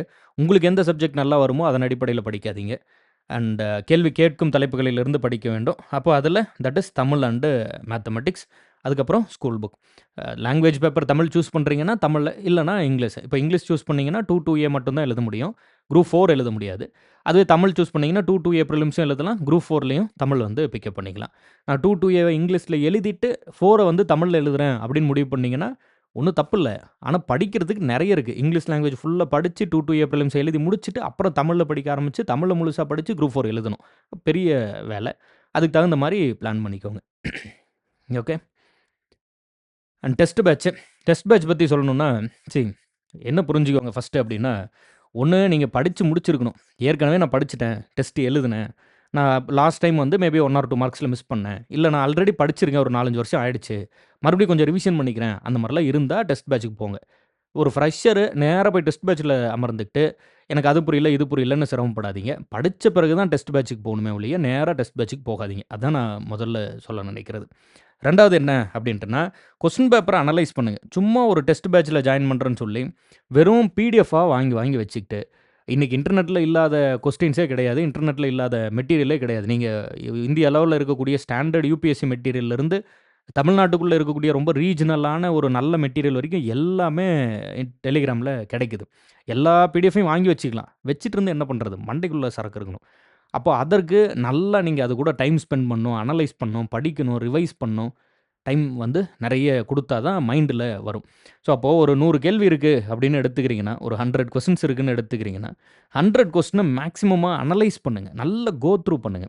ஒரு 30 கேள்வி வந்து நல்லா சரியா எழுதுறீங்க. ஷார்ட்டா தெரியுது. ஒரு 20 கேள்வி கெஸ் பண்றீங்க. இதுவும் கரெக்ட் ஆயிடுது. இன்னொரு 50 கேள்வி வந்து தப்பா எழுதிர்றோம் அப்படின்னு வச்சுப்போம். இல்லையா? இது வந்து தப்பாயிடுச்சு. இது கெஸ் பண்ணி கரெக்ட் ஆயிடுச்சு. அப்போ இந்த 70 கேள்வியுமே நம்ம படிக்க வேண்டிய கேள்வி தான். ஏன் நம்ம வந்து சரியா ஷூரா அதுக்கு பதில் சொல்ல முடியல? எங்க மிஸ் பண்ணோம்னு சொல்லி ஒரு கொஸ்டின் பேப்பர வச்சுக்கிட்டு, நல்லா அப்படியே நூக் அண்ட் கார்னர அனலைஸ் பண்ணணும். அந்த மாதிரி படிச்சீங்கன்னா, ஒரு 50 கேள்விய படிக்கிறதுக்கே 2 மணி நேரம், 3 மணி நேரம் ஆகும். அந்த எஃபோர்ட்ஸ குடுக்காம, ஒரு 200 கேள்வி இருக்கக்கூடிய ஒரு கொஸ்டின் பேப்பர குடுத்தோம்னா, நம்ம ஆட்கள் வந்து ஒரு 10 நிமிஷத்துல கிடு கிடு கிடுன்னு இல்லன்னா மீறி போனா ஒரு 1/2 மணி நேரத்துல ஆன்ஸர் கீ மட்டும் டக்கு டக்கு டக்கு டக்குன்னு மார்க் பண்ணி வச்சுக்கிறது. அது டெஸ்ட் பேட்ச் ஆகாது. புரிஞ்சுக்கிறீங்கன்றீங்க. நல்லா அனலைஸ் பண்ணுங்க. எவ்வளோ மேக்ஸிமமா அனலைஸ் பண்ண முடியுமோ, அவ்வளோ மேக்ஸிமமா அனலைஸ் பண்ணுங்க. அதுதான் வந்து உங்களுக்கு நல்லா ஹெல்ப்ஃபுல்லா இருக்கும். அண்ட் அதை விட ரொம்ப முக்கியம், பிஒய்க்யூ அனாலிசிஸ் வந்து ரொம்ப ரொம்ப மஸ்ட். ஸோ என்ன பிஒய்க்யூ அனாலிசிஸ்னா என்ன அப்டின்னா, இப்போ மகாத்மா காந்தி பத்தி ஒரு கொஸ்டின் கேட்குறாங்கன்னா, மகாத்மா காந்தி சார்ந்த அப்படியே எக்ஸ்ட்ரா ஃபேக்ட்ஸ் எல்லாம் படிக்கிறது. ஒரு டெஸ்ட் பேட்ச்ங்கிறது ஒரு நல்ல விஷயம் தான். ஆனா, அதில எவ்வளோ ஸ்டாண்டர்டான கொஸ்டின் இருக்கும் அப்படின்னு ஒரு இது இருக்கு. அதுவே பிஒய்க்யூன்னு போயிடும்போது, டைரக்ட்டா டிஎன்பிஎஸ்சி போர்ட்ல இருந்தே வந்த கொஸ்டின். அப்போ நீங்க கான்ஃபிடென்ட்டா இந்த கொஸ்டின வந்து நம்ம படிக்கலாம் அப்படின்னு எடுத்து படிக்கலாம். பிஒய்க்யூ அனாலிசிஸ் பண்ணுங்க. நம்ம இப்போ வந்து பிஒய்க்யூ டெஸ்ட் பேட்ச்ன்னு ஒண்ணு நடத்துறோம். அது வந்து ஒன்லி ஜிஎஸ்க்கு மட்டும் தான். இன்னும் தமிழ் லாங்குவேஜ் பேப்பருக்கு ஸ்டார்ட் பண்ணல. இந்த பிஒய்க்யூ டெஸ்ட் பேட்ச்ல வந்து நீங்க நம்ம இன்ஸ்டிடியூட் நம்பருக்கு WhatsAppல மெசேஜ் பண்ணீங்கனாலும் டீட்டெயில் சொல்லுவாங்க. இல்லனாலும் கால் பண்ணுங்க. வொர்க்கிங் ஹார்ஸ்ல கால் பண்ணுங்க. தொந்தரவு பண்ணாதீங்க. ரொம்ப அந்த வொர்க்கிங் ஹார்ஸ் இல்லாத டைம்ல கால் பண்ணிட்டு இருக்காதீங்க. அண்ட் இந்த நம்பர் கூப்பிட்டு எப்படி என்னன்னு டீட்டெயில்ஸ் கேட்டீங்கன்னா சொல்லுவாங்க. இப்போ பிஒய்க்யூ டெஸ்ட் பேட்ச் வந்து முன்னாடியே சொல்லியிருந்தேன். 499ல இருக்கு. அது வந்து 999க்கு மாத்தப் போறோம். அதுக்குள்ள நீங்க வந்து 499ல ஜாயின் பண்ணிக்க பாருங்க. இப்போ 5 டெஸ்ட் முடிஞ்சிருச்சு. இப்போ 6வது டெஸ்ட்டுக்கு படிச்சுட்டு இருக்காங்க. ஸோ நீங்க ஜாயின் பண்ணீங்கன்னா, அந்த 5 டெஸ்ட்டோட பிடிஎஃப் இருக்கும். அதை டவுன்லோட் பண்ணி ஸ்கெட்யூல், சிலபஸ் எல்லாம் டவுன்லோட் பண்ணிக்கிட்டு, அதன் அடிப்படையில டெஸ்ட் 1லேருந்து ஸ்டார்ட் பண்ணி எழுதிட்டு வாங்க. நீங்க எப்போ ஜாயின் பண்ணாலும், டெஸ்ட் 10 முடிஞ்சதுக்கப்புறம் ஜாயின் பண்ணா கூட நம்மளோட டிசிப்ளின் தான். நம்ம டெஸ்ட் 1 டவுன்லோட் பண்ணி ப்ராப்பரா எழுதிட்டு தான் அப்புறம் ஆன்ஸர் கீ. டெஸ்ட் 2 டவுன்லோட் பண்ணி ப்ராப்பரா எழுதிட்டு தான் ஆன்ஸர் கீ. அத வந்து பார்த்துக்கோங்க. ஒரு மெச்சூரான ஒரு ஒரு டிஎன்பிஎஸ்சி கிரவுடுகிட்ட கம்யூனிகேட் பண்றதா நான் நினைக்கிறேன். அது மாதிரி நீங்க டெஸ்ட்ட எழுதுங்க. 3 மணி நேரம்னா 3 மணி நேரம் உட்காந்து எழுதிருங்க. சும்மா கொஸ்டின் பேப்பர் வாங்கி கையில வச்சு அது யூஸா இருக்காது. ஒரு ஒரு வகுப்பறைக்குள்ள வந்து நீங்க டெஸ்ட் எழுதியிருந்தா எப்படி எழுதுவீங்க? அந்த மாதிரி ப்ராப்பரா உட்காந்து ஒரு 3 மணி நேரம் டெஸ்ட்ட வந்து குடுத்துருங்க. இப்போ இதெல்லாம் 150 கொஸ்டின்ஸ் தான் இருக்கும். ஸ்கெட்யூல் பாருங்க. அதில டீட்டெயில் சொல்லியிருப்பேன். பார்த்துக்கோங்க. பிஒய்க்யூ நல்லா அனலைஸ் பண்ணுங்க. அண்ட் முடிஞ்ச அளவுக்கு கொஸ்டின் பேப்பர பிரிண்ட் அவுட் எடுத்து வச்சுக்கிட்டு, அந்த கொஸ்டின் பேப்பர்ல நல்ல நோட்ஸ் எழுதுங்க. அத வந்து ஒரு மெட்டீரியலா மாத்திக்கோங்க. ஒவ்வொரு கொஸ்டின் பேப்பரையும் பிரிண்ட் அவுட் எடுத்து ஸ்பைரல் போட்டு வச்சுக்கிட்டு, பேனா வச்சுக்கிட்டு, அந்த கொஸ்டின் ஏன் சரி, ஏன் தப்பு, என்ன ஏதுன்னு அதில எழுதி, எழுதி, எழுதி, எழுதி, எழுதி மேக் இட் லைக் ஒரு வொண்டர்ஃபுல்லான ஒரு மெட்டீரியலா ரெடி பண்ணிக்கோங்க. அது ரொம்ப சூப்பரா இருக்கும். நீங்க அத எவ்வளோ பேர் நல்லா யுட்டிலைஸ் பண்றீங்கன்னு தெரியல. நான் பெர்சனலா நல்லா வந்து அனலைஸ் பண்றது, யூஸ் பண்றது, படிக்கிறது, மெட்டீரியல்னு நான் டிபெண்டடா இருந்தது வந்து பிஒய்க்யூ அனாலிசிஸ் தான். இப்போ எக்கனாமிக்ஸ்ல நெறைய ஏரியா படிக்காமலே பரீட்சைக்கு போயிடுவோம் பிலிம்ஸ்க்கு. அப்போ என்ன பண்றது? மொத்த எக்கனாமிக்ஸ்ல இருந்து ஒரு 500 பிஒய்க்யூ. ஒரு அந்த இம்பார்ட்டன்ட்டான ஏரியா. இப்ப 5 ஆண்டு திட்டம் தான் படிச்சு வச்சிருப்போம். இப்ப இந்த லேண்ட் ரிஃபார்ம்ஸு அது இதுன்னு அந்த ஏரியாலாம் என்ன படிக்கிறதுன்னே தெரியாத மாரி இருக்கும். அப்ப அதில இருக்கக்கூடிய அந்த பிஒய்க்யூ அனாலிசிஸ் எடுத்து போட்டு, அதில ஒரு 100 கேள்வி, 50 கேள்வி. இல்ல பிஒய்க்யூ கிடைக்கலனா கூட ஒரு ஒன் லைனரா எடுத்து போட்டு, ஒரு 50 கேள்வி, 100 கேள்வின்னு படிச்சுட்டு போயிடுறது. அந்த கேள்விய படிச்சுட்டு, படிச்சுட்டு போயிட்டு, அப்படியே பரீட்சையில பார்க்கும்போது அந்த கேள்வி பார்த்தோனே, ஓகே இதுக்கு இதுதான் ஆன்ஸரு அப்படின்னு பதில் அடிச்சுட்டு வர ரொம்ப ஹெல்ப்ஃபுல்லா இருந்தது. இந்த கொஸ்டின் ஆன்சர் பேஸ்டு ஸ்டடி எனக்கு பெர்சனலா பயங்கர ஹெல்ப்ஃபுல்லா இருந்தது. அதனால தான் அத நான் சொல்லிக்கிட்டே இருக்கேன். கொஸ்டின் ஆன்சரா ஸ்டடி பண்றது ரொம்ப நல்லாருக்கும். ஒரு கான்செப்ட்ட புரிஞ்சுக்கணும், சப்ஜெக்ட்ட அண்டர்ஸ்டாண்ட் பண்ணிக்கணும், சப்ஜெக்ட் என்ன சொல்லுதுன்னு புரிஞ்சுக்கணும். அது அது ஓகே. அது இம்பார்ட்டன்ட் தான். பட் பட் பரீட்சைய கிளியர் பண்றதுக்கு மோர் தென் த கான்செப்ட் உங்களுக்கு வந்து கொஸ்டின் பேப்பர் அனாலிசிஸ் பயங்கர ஹெல்ப்ஃபுல்லா இருக்கும். அது புரியுதோ புரியலையோ, அது ஒரு இதா சொல்லணும்னா, ஃபன்னியா சொல்லணும்னா, புரியலனா கூட அந்த கொஸ்டின் பேப்பர பார்த்த மாரி இருக்கும். அந்த கொஸ்டின பார்த்த மாரி இருக்கும். ஓகே இந்த கேள்விக்கு இதான் ஆன்ஸர். ஏன்னெல்லாம் தெரியாது. எனக்கு இந்த கேள்விக்கு இதான் ஆன்ஸர்ன்னு. அது இன்னும் ஃபன்னியா சொல்லணும்னா, மேத்தமேட்டிக்ஸ்ல இந்த சிம்ப்ளிஃபிகேஷன்ல ஒரு சில சம் இருக்கும். மேல கோடு அது இதுன்னு போட்டு எல்லாம் பண்ணி வச்சிருப்பாங்க. இந்த 5, 41 அப்படின்னு வரும். அந்த சம்ம பார்த்தாலே அத சால்வ் பண்ணணுங்கிறதே இல்ல. அந்த சம்ம பார்த்தாலே இதான் ஆன்ஸரு அப்படின்னு ஷூரா தெரியும். அந்த அளவுக்கு அத ரிவிஷன் பண்ணி, பண்ணி, பண்ணி இப்ப நீங்க அந்த சம்ம சால்வ் பண்ணீங்கன்னா, குறைஞ்சது ஒரு 5 டூ 10 நிமிஷமாவது ஆகும். சிம்ப்ளிஃபிகேஷன்ல நல்லா பெரிய சம்மா இருக்கும். ஆனா, அந்த சம்ம பார்த்தாலே, ஓகே இதுதான் ஆன்ஸர் அப்படின்னு எழுதிட்டு வந்துரலாம். இந்த மென்சுரேஷன் படிப்போம்ல, அளவீட்டியல். அதுல வந்து அந்த ஸ்கூல் புக்ல அந்த எக்ஸாம்பிள் சம் ஒண்ணு இருக்கும். இந்த சிலிண்டர் மாதிரி போட்டு, அதுக்கு மேல வந்து ஒரு கோனு அந்த மாரிலாம் வந்து குடுத்து வச்சிருப்பாங்க. அந்த சம்மும் அப்படிதான். அது ஒரு ஸ்கூல் புக் சம்மு. அதை பார்த்தாலே தெரியும். இந்த சம்முக்கு இதான் ஆன்ஸரு அப்படின்னு. அது நல்ல ஒரு பெரிய ஆன்ஸரா வரும். அந்த ஆன்ஸருமே வந்து பார்த்த உடனே டக்குனு இதான் ஆன்ஸர்ன்னு ஸ்ட்ரைக்காக எழுதிரலாம். டைம் இருந்ததுன்னா சால்வ் பண்ணி எழுதுங்க. இல்லைன்னா சப்கான்ஷியஸா நமக்கு சொல்லும். அந்த கொஸ்டின பார்த்த உடனே ஆப்ஷன்ல அந்த ஆன்ஸர் இதான் இந்த ஆன்ஸர பார்த்த மாரி இருக்கு அப்படின்னு டிக் பண்ணிட்டு வந்துரலாம். அந்த அளவுக்கு இந்த கொஸ்டின் ஆன்ஸர் அனாலிசிஸ் வந்து ஒரு ஷார்ட்கட் மாதிரி. என்னன்னா கான்செப்ட்ட புரிஞ்சு, சப்ஜெக்ட்ட புரிஞ்சு, படிச்சு, அதிலருந்து கேள்வி கேட்டு, அதிலருந்து எழுதுறது ஒரு விஷயம். அதுக்கு வந்து நீங்க நெறைய டைம் குடுக்கணும். கண்டிப்பா குடுக்கணும். எல்லா சப்ஜெக்ட்டுக்கும் அவ்வளோ டைம் குடுக்க முடியாது. அப்ப என்ன ஷார்ட்கட் அப்டின்னா, கொஸ்டின் ஆன்ஸரா படிச்சு வச்சுக்கிறது. அந்த படிக்காத ஏரியாலாம் இப்ப சயன்ஸ் எல்லாம் வந்து ஃபுல்லா போட்டு கெமிஸ்ட்ரி, பிசிக்ஸ்ன்னு படிக்கிறதுக்கு பதிலா மொத்த சயன்ஸ்லேருந்து ஒரு 500 பிஒய்க்கு படிச்சு வச்சுறது. குறைந்தபட்சம் ஒரு 100 பிஒய்க்காவது படிச்சு வச்சுறது. அப்ப அது ஏதோ ஒரு விதத்தில ரிப்பீட் ஆகும்போது, இத பார்த்த மாரி இருக்கு, அது பண்ண மாரி இருக்கு, இத பார்த்த மாரி இருக்குன்னு சொல்லி, அப்படியே அடிக்க வேண்டியது தான். அது நல்ல ஹெல்ப்ஃபுல்லா இருக்கும். அது ஒரு கூட்டு மனப்பாடம் மாரி தான். ஆனா ஹெல்ப்ஃபுல்லா இருக்கும். கொஸ்டின் ஆன்ஸர் அனாலிசிஸ்க்கு நெறைய முக்கியத்துவம் குடுங்க. ஒரு நல்ல ஏற்கனவே பரீட்சை எழுதின ஆஸ்பிரண்ட் அத வந்து அண்டர்ஸ்டாண்ட் பண்ணி வச்சிருந்திருப்பீங்க. இந்த கொஸ்டின் ஆன்ஸர் அனாலிசிஸ் எவ்வளோ முக்கியம்னு. புது ஆஸ்பிரண்ட் மேபி அத மிஸ் பண்ணிறலாம். அதனால சொல்றேன் பிக்கப் பண்ணிக்கோங்க. புடிச்சுக்கோங்க. சரி. அதேபோல அடுத்தது பாருங்க. இப்ப இந்த own preparation, YouTube, app, offline இதில யார் யாருக்கு என்னென்ன அப்படிங்கிற டீட்டெயில்ஸ சொல்றேன். நல்லா உள்வாங்கிக்கோங்க. நம்பர் 1 ஃபர்ஸ்ட்டு இந்த பக்கம் இருந்து வரேன். ஆஃப்லைன். யார் ஆஃப்லைன் போணும், யார் ஆன்லைன் போணும், அத வந்து தெளிவுபடுத்திக்கோங்க. இப்போ நீங்க வீட்லயோ அல்லது நீங்க இருக்கக்கூடிய இடத்துலயோ, அந்த ஊர்லயோ, அந்த இடத்துலயோ வந்து படிக்கிறதுக்கு ஒரு நல்ல ஒரு இடம் இல்ல, ஒரு ஸ்பேஸ் இல்ல அப்படின்னு நினைச்சீங்கன்னா, நீங்க என்ன பண்ணலாம், ஆஃப்லைன்ல ஏதாவது ஒரு இன்ஸ்டிடியூட்க்கு போயிருங்க. நீங்க எந்த டிஸ்ட்ரிக்ட்ல இருந்தாலும், அந்த டிஸ்ட்ரிக்ட்ல கொஞ்சம் விசாரிச்சு, படிக்கிறதுக்கு இடம் இருக்கா, என்ன அப்படிங்கிறதெல்லாம் பார்த்து, ஒரு நல்ல இன்ஸ்டிடியூட்டா குறைந்தபட்சம் ஒரு நல்ல இன்ஸ்டிடியூட்டா போய் சேர்ந்துக்கோங்க. எங்க போனாலும் ஏதாவது ஒரு இஷ்யூ இருக்கும். அதனால குறைகள தேடிட்டு இருக்காதீங்க. நமக்கு தேவையான விஷயம் இருக்கா அப்படிங்கிறத பார்த்து போய் நீங்க வந்து இது பண்ணிக்கோங்க. கொஞ்சம் எக்ஸ்பென்சிவா தான் இருக்கும். ஃபீஸ் கேட்பாங்க. இல்லையா அந்த பிரச்சனையெல்லாம் இருக்கும். பட் உங்களால இன்வெஸ்ட் பண்ண முடியும்னா இன்வெஸ்ட் பண்ணிக்கோங்க. ஏன்னா நீங்க மாசம் சம்பளம் வாங்குனீங்கன்னா, ஒரு 2, 3 மாசம் சம்பளம் கூட செலவு பண்ணியிருக்கீங்கன்னு வச்சுக்கோங்க. புத்தகம் வாங்குனது, போனது, வந்தது எல்லாம். அதெல்லாம் வந்து அந்த வேலைக்கு ஈடாகாது. பல லட்சம், பல கோடிகள குடுத்தா கூட, நீங்க விருப்பப்படக்கூடிய அந்த வேலைய வாங்க முடியாது. அப்படியே வாங்குனாலும், நீங்க ரிட்டயர் ஆகுற வரைக்கும், அது ஒரு பயத்தோடயே இருக்கும். நம்ம படிச்சு, நம்ம உழைப்புல ஜெயிச்சது அப்படிங்கிறது தான் பெருமையா இருக்கும். கெத்தா இருக்கும். ஒரு மாரி, ஓகே நான் சாதிச்சேன் அப்படின்னு சொல்ல முடியும். சும்மா அந்த குறுக்கு வழிகள்லாம் நம்ம இது பண்ணா, அது சரியா இருக்காது. அதனால உங்களால பணம் செலவு பண்ண முடியும். உங்களுக்கு அந்த ஃபினான்ஷியல் ஸ்டெபிலிட்டி இருக்கு அப்படின்னா, யோசிக்காம போய் ஏதோ ஒரு இடத்துல உங்களுக்கு எங்க தோணுதோ அங்க போய் பணத்த கட்டி போய் சேர்ந்து படிங்க. ஒண்ணும் தப்பில்ல. படிக்கிறதுக்கான என்விரான்மென்ட் உங்க வீட்ல இல்ல. படிக்கிறதுக்கான என்விரான்மென்ட் உங்களோட அந்த ஏரியால அல்லது உங்க டிஸ்ட்ரிக்ட்ல பெருசா கிடைக்கல. அப்படின்னா, நீங்க போய் ஒரு இன்ஸ்டிடியூட்ல சேர்ந்து படிக்கலாம். ஃபர்ஸ்ட்டு விஷயம் ஆஃப்லைன்ல ஒரு இன்ஸ்டிடியூட்க்கு போறதுக்கு நான் சஜெஸ்ட் பண்றது என்னன்னா, இட் இஸ் த என்விரான்மென்ட். அங்க போய் நீங்க உட்கார்ந்து படிக்கிறதுக்கு சுத்தி நெறைய பேர் படிச்சுட்டு இருப்பாங்க. ஒரு ஆரோக்கியமான ஒரு சூழல் ஏற்படுறதுக்கு நெறைய வாய்ப்பு இருக்கு. 4, 5 பேரா சேர்ந்து படிக்கிறதுக்கு கூட நல்ல வாய்ப்பு இருக்குல்ல. ஏன்னா நம்மளை போலவே படிக்கக்கூடிய மாணவர்கள் நெறைய பேர் அங்க வருவாங்க. சேர்ந்து படிச்சு பாஸ் ஆகுறதுக்கு பாசிபிலிட்டீஸ் அதிகம். ஸோ அப்போ எனக்கு வீட்ல படிக்க முடியல, என்விரான்மென்ட் சரியா இல்ல, இல்ல படிக்கிறதுக்கான இடம் இல்ல, டிஸ்டர்பன்ஸ் இருக்கு. அந்த மாரி நெனச்சீங்கன்னா, டைரக்ட்டா நீங்க ஆஃப்லைன் போய் படிங்க. ஒண்ணும் தவறு இல்ல. ஃபர்ஸ்ட்டு விஷயம் அதான். இல்ல இன்னொரு விஷயம் என்ன இருக்கு ஆஃப்லைன்ல அப்டின்னா, ரொம்ப முக்கியமான விஷயம். நம்மள யாராவது ஒருத்தர் பார்த்துக்கிட்டே இருப்பாங்க. ஒரு ஃபேக்கல்டி கேள்வி கேட்குறாரு. இல்ல ஒரு ஒரு 100 பேர் படிக்கிற இடத்துல நம்ம அமர்ந்திருக்கோம். அப்போ நம்ம ஃபோன வச்சு ரீல்ஸ் தேய்ச்சுட்டு இருக்க மாட்டோம்ல. ஏன்னா எல்லாரும் படிச்சுட்டு இருக்காங்க. நம்மளும் படிக்கலாம் அப்டின்னு தோணலாம். அதேபோல ஆஃப்லைன்ல போய் அங்க 4 பேரோட சேர்ந்து அங்க படிக்காத 4 பேர் இருந்தாங்கன்னா, அவங்களோட சேர்ந்து சுத்திக்கிட்டு நம்மளால அவங்களும் கெட்டு, அவங்களால நம்மளும் கெட்டுன்னு அந்த மாரிலாம் பண்ணாதீங்க. கொஞ்சம் கவனமா பார்த்துக்கோங்க. படிங்க, இல்லன்னா சும்மா விட்டுருங்க. இன்னொருத்தங்க படிக்கிறத கெடுத்து விடாதீங்க. அது ரொம்ப தப்பு. அது பண்ண வேண்டாம். அதெல்லாம் பண்ண மாட்டீங்க. எனக்கு நம்பிக்கை இருக்கு. பட் இது ஆஃப்லைன் எதுக்காக தேவை அப்டின்னா, வெரி வெரி இம்பார்ட்டன்ட். எதுக்காக? நீங்க வந்து படிக்கிற இடம் வந்து எதிர்பார்க்குறீங்க அப்படின்னா, அங்க போய் சேர்ந்துக்கோங்க. ஏதோ ஒரு இன்ஸ்டிடியூட் போய் விசாரிங்க. நேர்ல போய் பாருங்க. இடம்லாம் கரெக்ட்டா இருக்கான்னு பார்த்துட்டு, எஃபோர்ட்ஸ் போட்டு நல்லா ஹோம் ஒர்க் பண்ணி விசாரிச்சுட்டு, அதுக்கப்புறம் போய் சேர்ந்துக்கோங்க. உங்களுக்கு எத்தன ஃப்ரெண்ட்ஸ்ட்ட கேட்கணுமோ கேட்டு, அப்புறம் போய் சேர்ந்துக்கோங்க. சேர்ந்ததுக்கப்புறம் அது, இது அப்படி இப்படின்னு சொல்லி, அதில உட்காந்து அந்த இன்ஸ்டிடியூட்ட திருத்துறது நம்ம வேல இல்ல. நம்ம படிச்சு பாஸ் ஆவுறது தான் நம்ம வேல. அப்போ போறோம். நல்லா உங்களுக்கு எவ்வளோ விசாரிக்கணுமோ விசாரிச்சுக்கோங்க. ஜாயின் பண்ணிக்கோங்க. படிக்கிற வேலைய பார்த்துக்கோங்க. அவ்வளோதான். அடுத்தது ஒரு ஆன்லைன்ல சேரும்போது, என்ன நல்ல விஷயம் இருக்கு, என்ன பிரச்சனை இருக்கு அப்படிங்கிறத சொல்லிர்றேன் கவனிச்சுக்கோங்க. முதல்ல வந்து இதோட பிரச்சனை என்ன அப்படின்னா, நீங்க வீட்ல உட்காந்து தான் படிப்பீங்க. அப்போ என்ன பிரச்சனை? நம்மாள் என்ன பண்ணுவான், ஃபர்ஸ்ட் நாள் வந்து நல்லா ஆன்லைன் கிளாஸ் இன்னைக்கு ஜாயின் பண்ணியிருக்கோம் அப்படின்னு சொல்லி, நல்லா குளிச்சுட்டு, பொட்டு கிட்டுலாம் போட்டு உட்காந்து படிச்சுட்டு இருப்பாய்ங்க. அப்புறம் 2வது நாள் அப்படியே கொஞ்சம் குளிக்காம, அப்புறம் 3வது நாள் அப்படியே பெட்ல இருந்துட்டே பார்க்குறது. அந்த ஒரு ஒரு ஒரு ஆஃப்லைன்ல போற அளவுக்கு நீங்க வந்து ஒரு டிசிப்ளின்டா ஒரு கிளாஸ் ரூம்ல இருக்க அளவுக்கு உங்கள நீங்க பார்த்துக்கலன்னா, ஆன்லைன் கிளாஸ் யூஸ் ஆகாது. புரிஞ்சுக்கிறீங்கன்ருக்கேன். ஒரு ப்ராப்பரா காலையில எழுந்து ஒரு வகுப்பறைக்கு போனா எப்படி போயிருப்பீங்களோ, அதுபோல நல்லா கிளம்பி ஆன்லைன் கிளாஸ்ல அமர்ந்துரணும். அந்த டிசிப்ளின் இருந்தா தான் ஆன்லைன் கிளாஸ் உதவும். நீங்க ஹவுஸ் ஒய்ஃபா இருந்தா, அந்த வேலையெல்லாம் முடிச்ச பிறகு வகுப்பறை ஒரு ஒரு ஒரு ஒரு ஆஃப்லைன் கிளாஸ்க்கு போயிருந்தா எப்படி போயிருப்பீங்க? அந்த மாதிரி வந்து ரெடி ஆயி வந்து டேபிள்ல உட்காந்துரணும் படிக்கிறதுக்கு.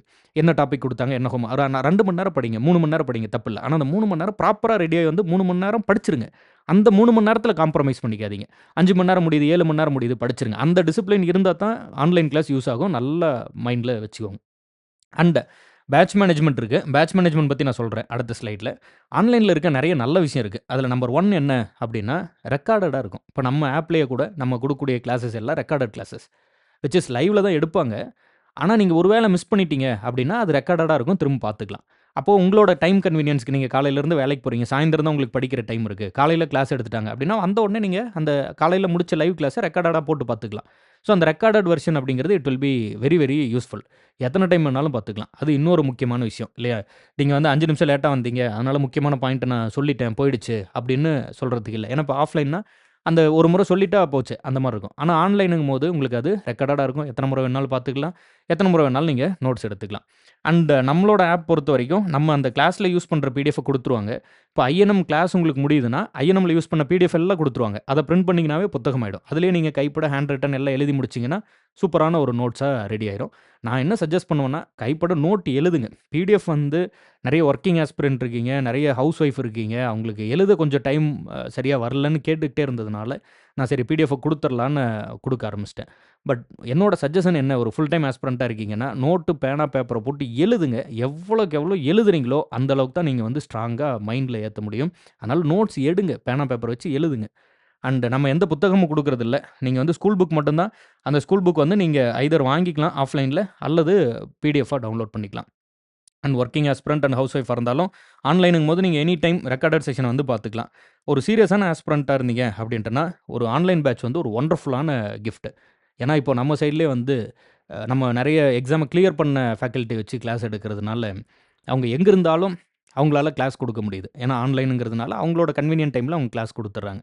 அப்போ நீங்க அத ரிவைஸ் பண்ணிக்கிறதுக்கோ, ஒரு அத ரெக்கார்டட் செஷனா இருக்கிறதுனால பார்த்துக்கிறதுக்கோ, அல்லது ஒரு டவுட்ட நீங்க சொல்லி வச்சீங்க அப்டின்ட்டுனா, திரும்ப அவங்களுக்கு டைம் இருக்கும்போது அத பார்த்தாங்கன்னா, ரிப்ளை பண்றதுக்கோ, ஒரு நல்ல ஒரு ஆரோக்கியமான சூழல உருவாக்குறது கொஞ்சம் சுலபமா இருக்கு. எதுல? ஆன்லைன்ல. இதே ஆஃப்லைன்னா அவங்க நேர்லயே வரணும், கிளாஸ் எடுக்கணும். அது ரொம்பவும் டைம் கன்சியூமிங்கான ஒரு ப்ராசஸா இருந்திருக்கும். ஆன்லைன்ல இந்த மாரி நல்ல விஷயம்லாம் இருக்கு. ஒரு சில பிரச்சனை இருக்கு. அதுல முக்கியமான பிரச்சனை என்ன? வகுப்பறைக்குன்னா காலையில கிளம்பி அ பேக் எல்லாம் தூக்கிட்டு, லஞ்ச் எல்லாம் கட்டிக்கிட்டு போயிருப்போம். அதே ஆன்லைன் அப்படிங்கும்போது வீட்லயே இருப்போம். அப்ப கம்ஃபர்டபுளா இருக்குன்னு சொல்லி, ஒரு நாளைக்கு படிக்கிறது, ஒரு நாளைக்கு படிக்காம விட்டுறது. இப்போ ஒரு டெஸ்ட் கொஸ்டின் குடுக்குறோம் அப்படின்னா, உண்மையிலேயே 3 மணி நேரம் எழுதுறீங்களா இல்லையான்னு பார்க்க முடியாது. நோட்ட பார்த்து எழுதுனீங்களான்னு தெரியாது. இல்ல சும்மா படிச்சுட்டு இருக்கும்போதே வந்து ஃபோன பக்கத்துல வச்சு எழுதுனீங்களான்னு தெரியாது. அந்த மிஸ்டேக் எல்லாம் நடந்ததுன்னா, அது நம்ம கண்ட்ரோல் பண்ண முடியாது. அப்போ அதெல்லாம் எனக்கு பிரச்சனையே இல்ல. அந்த டிசிப்ளின்லாம் எனக்கு ஸ்ட்ரிக்ட்டா இருக்கு அப்படின்னா, நீங்க ஆன்லைன் பேட்ச் தாராளமா சூஸ் பண்ணலாம். கன்டென்ட் ஸ்ட்ராங்கா இருக்கும். பட் நீங்க படிக்கிறதுக்கான அந்த இது வந்து இன்னும் கொஞ்சம் உங்க சைட்ல இருந்து எஃபோர்ட்ஸ் குடுத்தா தான் ஒரு 50, 50 மாரி தான். 2 சைடும் எஃபோர்ட்ஸ் குடுத்தா தான் ஆன்லைன் வந்து நல்லபடியா வொர்க் அவுட் ஆகும். அண்ட் த பிக்கஸ்ட் கொஸ்டின், இது மாரிலாம் நான் ஏதாவது கண்டிப்பா சேரணுமா? சேராமலே படிக்க முடியாதா? அப்படின்னா, என்னோட ஒப்பீனியன் என்ன சொல்லுவேன் அப்படின்னா, சேராமலே நீங்க தாராளமா பாஸ் பண்ணலாம். இன்னைக்கு ஒண்ணும் அவ்வளோ சிரமம்லாம் இல்ல. அ சிலபஸ் குடுத்துட்டாங்க. சிலபஸ் எங்க படிக்கணும்? ஸ்கூல் புக்ல படிக்கணும். அப்ப சிலபஸும் இருக்கு, ஸ்கூல் புக்கும் இருக்கு. YouTubeல அது சார்ந்து எக்கச்சக்கமான வீடியோஸ் இருக்கு. எக்கச்சக்கமான சூப்பரா நல்ல நல்ல ஸ்டாஃப்ஸ் வந்து நெறைய சப்ஜெக்ட்ட கிளாஸ் எடுத்திருக்காங்க. இப்ப நம்மளே நம்மளோட யூடியூப் சேனல்ல பாலிட்டி ஒன் ஷாட் வீடியோன்னு சொல்லி கிட்டத்தட்ட பஞ்சாயத்து ராஜ் இன்ஸ்டிடியூஷன் வரைக்கும் எடுத்திருக்கோம். ஹிஸ்டரி ஒன் ஷாட்ன்னு ஃபுல் சிலபஸ் எடுத்திருப்போம். ஐஎன்எம் எடுத்தாச்சு. தமிழ் ஃபுல் சிலபஸ் இப்ப இருக்கக்கூடிய புது சிலபஸ் அடிப்படையில தமிழ்ல ஃபுல்லா கம்ப்ளீட் பண்ணியிருக்கோம். மேத்ஸோட பிஒய்க்யூ எடுத்திருக்கோம். யூனிட் 6 ஃபுல்லா ஒன் ஷாட் வீடியோன்னு ஃபுல்லா எடுத்திருக்கோம். யூனிட் 5 எடுத்திருக்கோம். வெற்றிவேல் பேட்ச்ன்னு சொல்லி, வெற்றிவேல் பேட்ச் 1.0ன்னு சொல்லி, இப்போ டெய்லி வந்து நம்ம வந்து கிட்டத்தட்ட ஒரு 13 நாளுக்கு மேல கிளாஸஸ் எடுத்திருக்கோம். இது மாதிரி நெறைய இருக்கு. தேடுங்க. தேடி கண்டுபிடிச்சு வச்சுக்கோங்க. படிங்க. இங்க ஆன்லைன் பேட்ச்க்கு என்ன சொன்னனோ, அதே தான் இந்த மாதிரி நீங்க வீட்ல இருந்து படிக்கிறதுக்குமான டிஃபரன்ஸு. என்னன்னா, ஒரு நாளைக்கு படிப்பீங்க. அப்புறம் படிக்காம விட்டுருவீங்க. இல்ல மேபி வந்து ஒரு ப்ராப்பரான ஸ்ட்ரக்சர்டு ஒரு இது இல்லாம, இப்ப நம்ம ஐஎன்எம் ஆரம்பிக்கிறோம்னா, ஐஎன்எம் 1, 2, 3, 4, 5, 6ன்னு ஐஎன்எம் முடிச்சு அதில டெஸ்ட் குடுக்குறது. எழுதுனீங்களான்னு கேட்கறது. இந்த இதெல்லாம் இருக்கும். இப்ப நீங்க ஓனா படிக்கும்போது, யாரும் உங்கள கேட்க போறதில்ல. நீங்க ஐஎன்எம் படிச்சுக்கிட்டே இருந்து திடீர்னு விட்டுட்டு பாலிடிக்கு போனா யாரும் கேட்க போறதில்ல. எந்த ஒரு ஒரு ப்ராப்பரான ஸ்ட்ரக்சர்டான ஒரு யாரும் வந்து கேள்வி கேட்டு ஒரு ஒரு கரிக்குலம் மாதிரி உங்கள வந்து வச்சு ஒரு ஸ்கூல் மாதிரி உங்கள கேள்வி கேட்கிறதோ, இன்டராக்ட் பண்றதோ இருக்காது. ஆனா எனக்கு அதெல்லாம் தேவையில்ல. எனக்கு மெட்டீரியல மட்டும் சொல்லுங்க. எத படிக்கணும், எப்படி படிக்கணும்னு சொல்லுங்க. நான் படிச்சுக்கிறேன், பாஸ் பண்ணிக்கிறேன் அப்டின்னீங்கன்னா, தாராளமா வீட்ல இருந்தே படிச்சுக்கலாம். முடியாது அப்டின்லாம் ஒண்ணும் இல்ல. நெறைய அ வீட்ல இருந்தே படிச்சு கிளியர் பண்ண, குரூப் 1 கிளியர் பண்ண ஆஸ்பிரண்ட்ஸ் எல்லாம் உண்டு. நெறைய நீங்க சக்சஸ் ஸ்டோரீஸ் நம்ம நெறைய பார்க்குறோம். அதனால இங்க தேவைப்படுறது ஒரு ஸ்ட்ரிக்ட்டான டிசிப்ளின் மட்டும் தான். நானே படிச்சுருவேன். என்ன யாரும் வந்து கேள்வி கேட்கலனா கூட நான் ப்ராப்பரான ஒரு ஸ்ட்ரக்சர்ல படிப்பேன் அப்படின்னு நினைச்சீங்கன்னா, தாராளமா இங்க போலாம். இல்ல நான் வொர்க்கிங் ஆஸ்பிரண்ட்டா இருக்கேன், ஹவுஸ் ஒய்ஃபா இருக்கேன். எனக்கு வந்து டைம் வந்து ரொம்ப கம்மியா இருக்கு. ஒருத்தர் வந்து சொல்லிக் குடுத்தா நல்லாருக்கும். இப்போ நீங்க இதுல ஒரு விஷயம் புரிஞ்சுக்கணும். என்னன்னா, நம்ம YouTubeல எடுக்கிறோம், ஆன்லைன்ல எடுக்கிறோம், ஸ்கூல் புக்ல எடுக்கிறோம், ஆஃப்லைன்ல எடுக்கிறோம். இங்க நம்ம வந்து எந்த ஒரு புத்தம் புதிய கன்டென்ட்டும் எடுக்க போறதில்ல. ஒரு மேஜிக் ஒண்ணும் நம்ம பண்ண போறதில்ல. எல்லாம் ஆல்ரெடி இருக்க கன்டென்ட் தான். இப்போ ஹிஸ்ட்ரினா நம்ம புதுசா ஒரு ஹிஸ்ட்ரிய உருவாக்கல. ஆல்ரெடி இருக்க விஷயத்த தான் படிக்கிறோம். அப்போ அத நம்ம மைண்டுக்குள்ள கொண்டு போறதுக்கு இந்த விஷயங்கள் ஹெல்ப்ஃபுல்லா இருக்கா? அப்படிங்கிறது தான் இங்க மேட்டர். அப்போ நீங்க கைப்பட உட்காந்து நோட்ஸ் எழுதி, படிச்சு, நீங்க வந்து அந்த விஷயத்த வந்து உள்வாங்கிக்கிறீங்க. அத இன்னொருத்தர் சொல்லிக் குடுக்குறாரு. அத காது குடுத்து கேட்கிறீங்க. இத படிச்சீங்களா? அத படிச்சீங்களான்னு ஒரு கதைய எக்ஸ்ப்ளைன் பண்றாரு. ஒரு கிட்டத்தட்ட ஒரு மென்டார்ஷிப் மாரி ஒரு கைடன்ஸ் இருக்கு. அத வச்சு பாஸ் பண்ணிக்கிறீங்க. ஆஃப்லைனுங்கும்போது ஒருத்தர் கைட் பண்றாரு. அது இல்லாம ஒரு என்விரான்மென்ட்டும் இருக்கு. ஒரு இடத்துல கொண்டு போய் உட்கார வைக்கிறாங்க. அப்படி படிக்க வைக்கிறாங்க. இங்க ஒரு விஷயம் என்ன நீங்க நல்லா புரிஞ்சுக்கணும்னா, இங்க வந்து கன்டென்ட்ல மேஜிக் இல்ல. நமக்கு அது புரியிற மாதிரி சொல்லிக் குடுக்குறாங்களா, அதில தான் மேஜிக் இருக்கு. டிஃபரன்ஸ் புரிஞ்சுக்கிறீங்கன்ருக்கு. அதாவது இப்போ ஒரு விஷயத்த நான் சொல்லிக் குடுக்குறேன், உங்களுக்கு புரியல. இன்னொருத்தர் சொல்லிக் குடுக்குறாரு, உங்களுக்கு புரியுது. அப்படின்னா, ஏதோ ஒரு விதத்தில நமக்கு புரிஞ்சா சரி, வேலை முடிச்சா சரி, படிச்சா சரி, வேலை வாங்குனா சரி. அப்போ எங்க புரியுதோ அந்த மெத்தட நீங்க யூஸ் பண்ணிக்கோங்க. தாராளமா வீட்ல இருந்து படிக்கலாம்.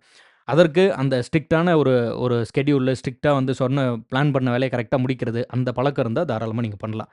ஆன்லைன் அப்டின்னா, ஆஃப்லைன் போலவே உங்களுக்கு வந்து கேள்வி கேட்பாங்க. டெஸ்ட் இருக்கும், டெஸ்ட் பேட்ச் இருக்கும், அண்ட் டிஸ்கஷன்ஸ் இருக்கும். படிக்கக்கூடிய தமிழ்நாடு முழுவதும் படிக்கக்கூடிய மாணவர்கள் இருப்பாங்க. ரெக்கார்டட் செஷன்ஸா இருக்கும். ஏற்கனவே கிளியர் பண்ணவங்க கிளாஸ் எடுப்பாங்க. இந்த மாதிரி எல்லாம் இருக்கும். எங்க எப்படி போனாலும் நம்ம தான் படிக்கணும். ஒரு 50% தான் ஒரு இன்ஸ்டிடியூட் சைட்ல இருந்து எஃபோர்ட்ஸ். இன்னொரு 50% வந்து உங்களோட சைட்ல இருந்து எஃபோர்ட்ஸ் கண்டிப்பா தேவ. அப்பதான் வந்து கிளியர் பண்ண முடியும். இங்க இருக்கக்கூடிய கன்டென்ட் எல்லாம் வந்து ஒண்ணும் புத்தம் புதிய கன்டென்ட் இல்ல. எங்கேயுமே கிடைக்காத ஒரு அதிசய நோட்ஸ்லாம் ஒண்ணும் கிடையாது.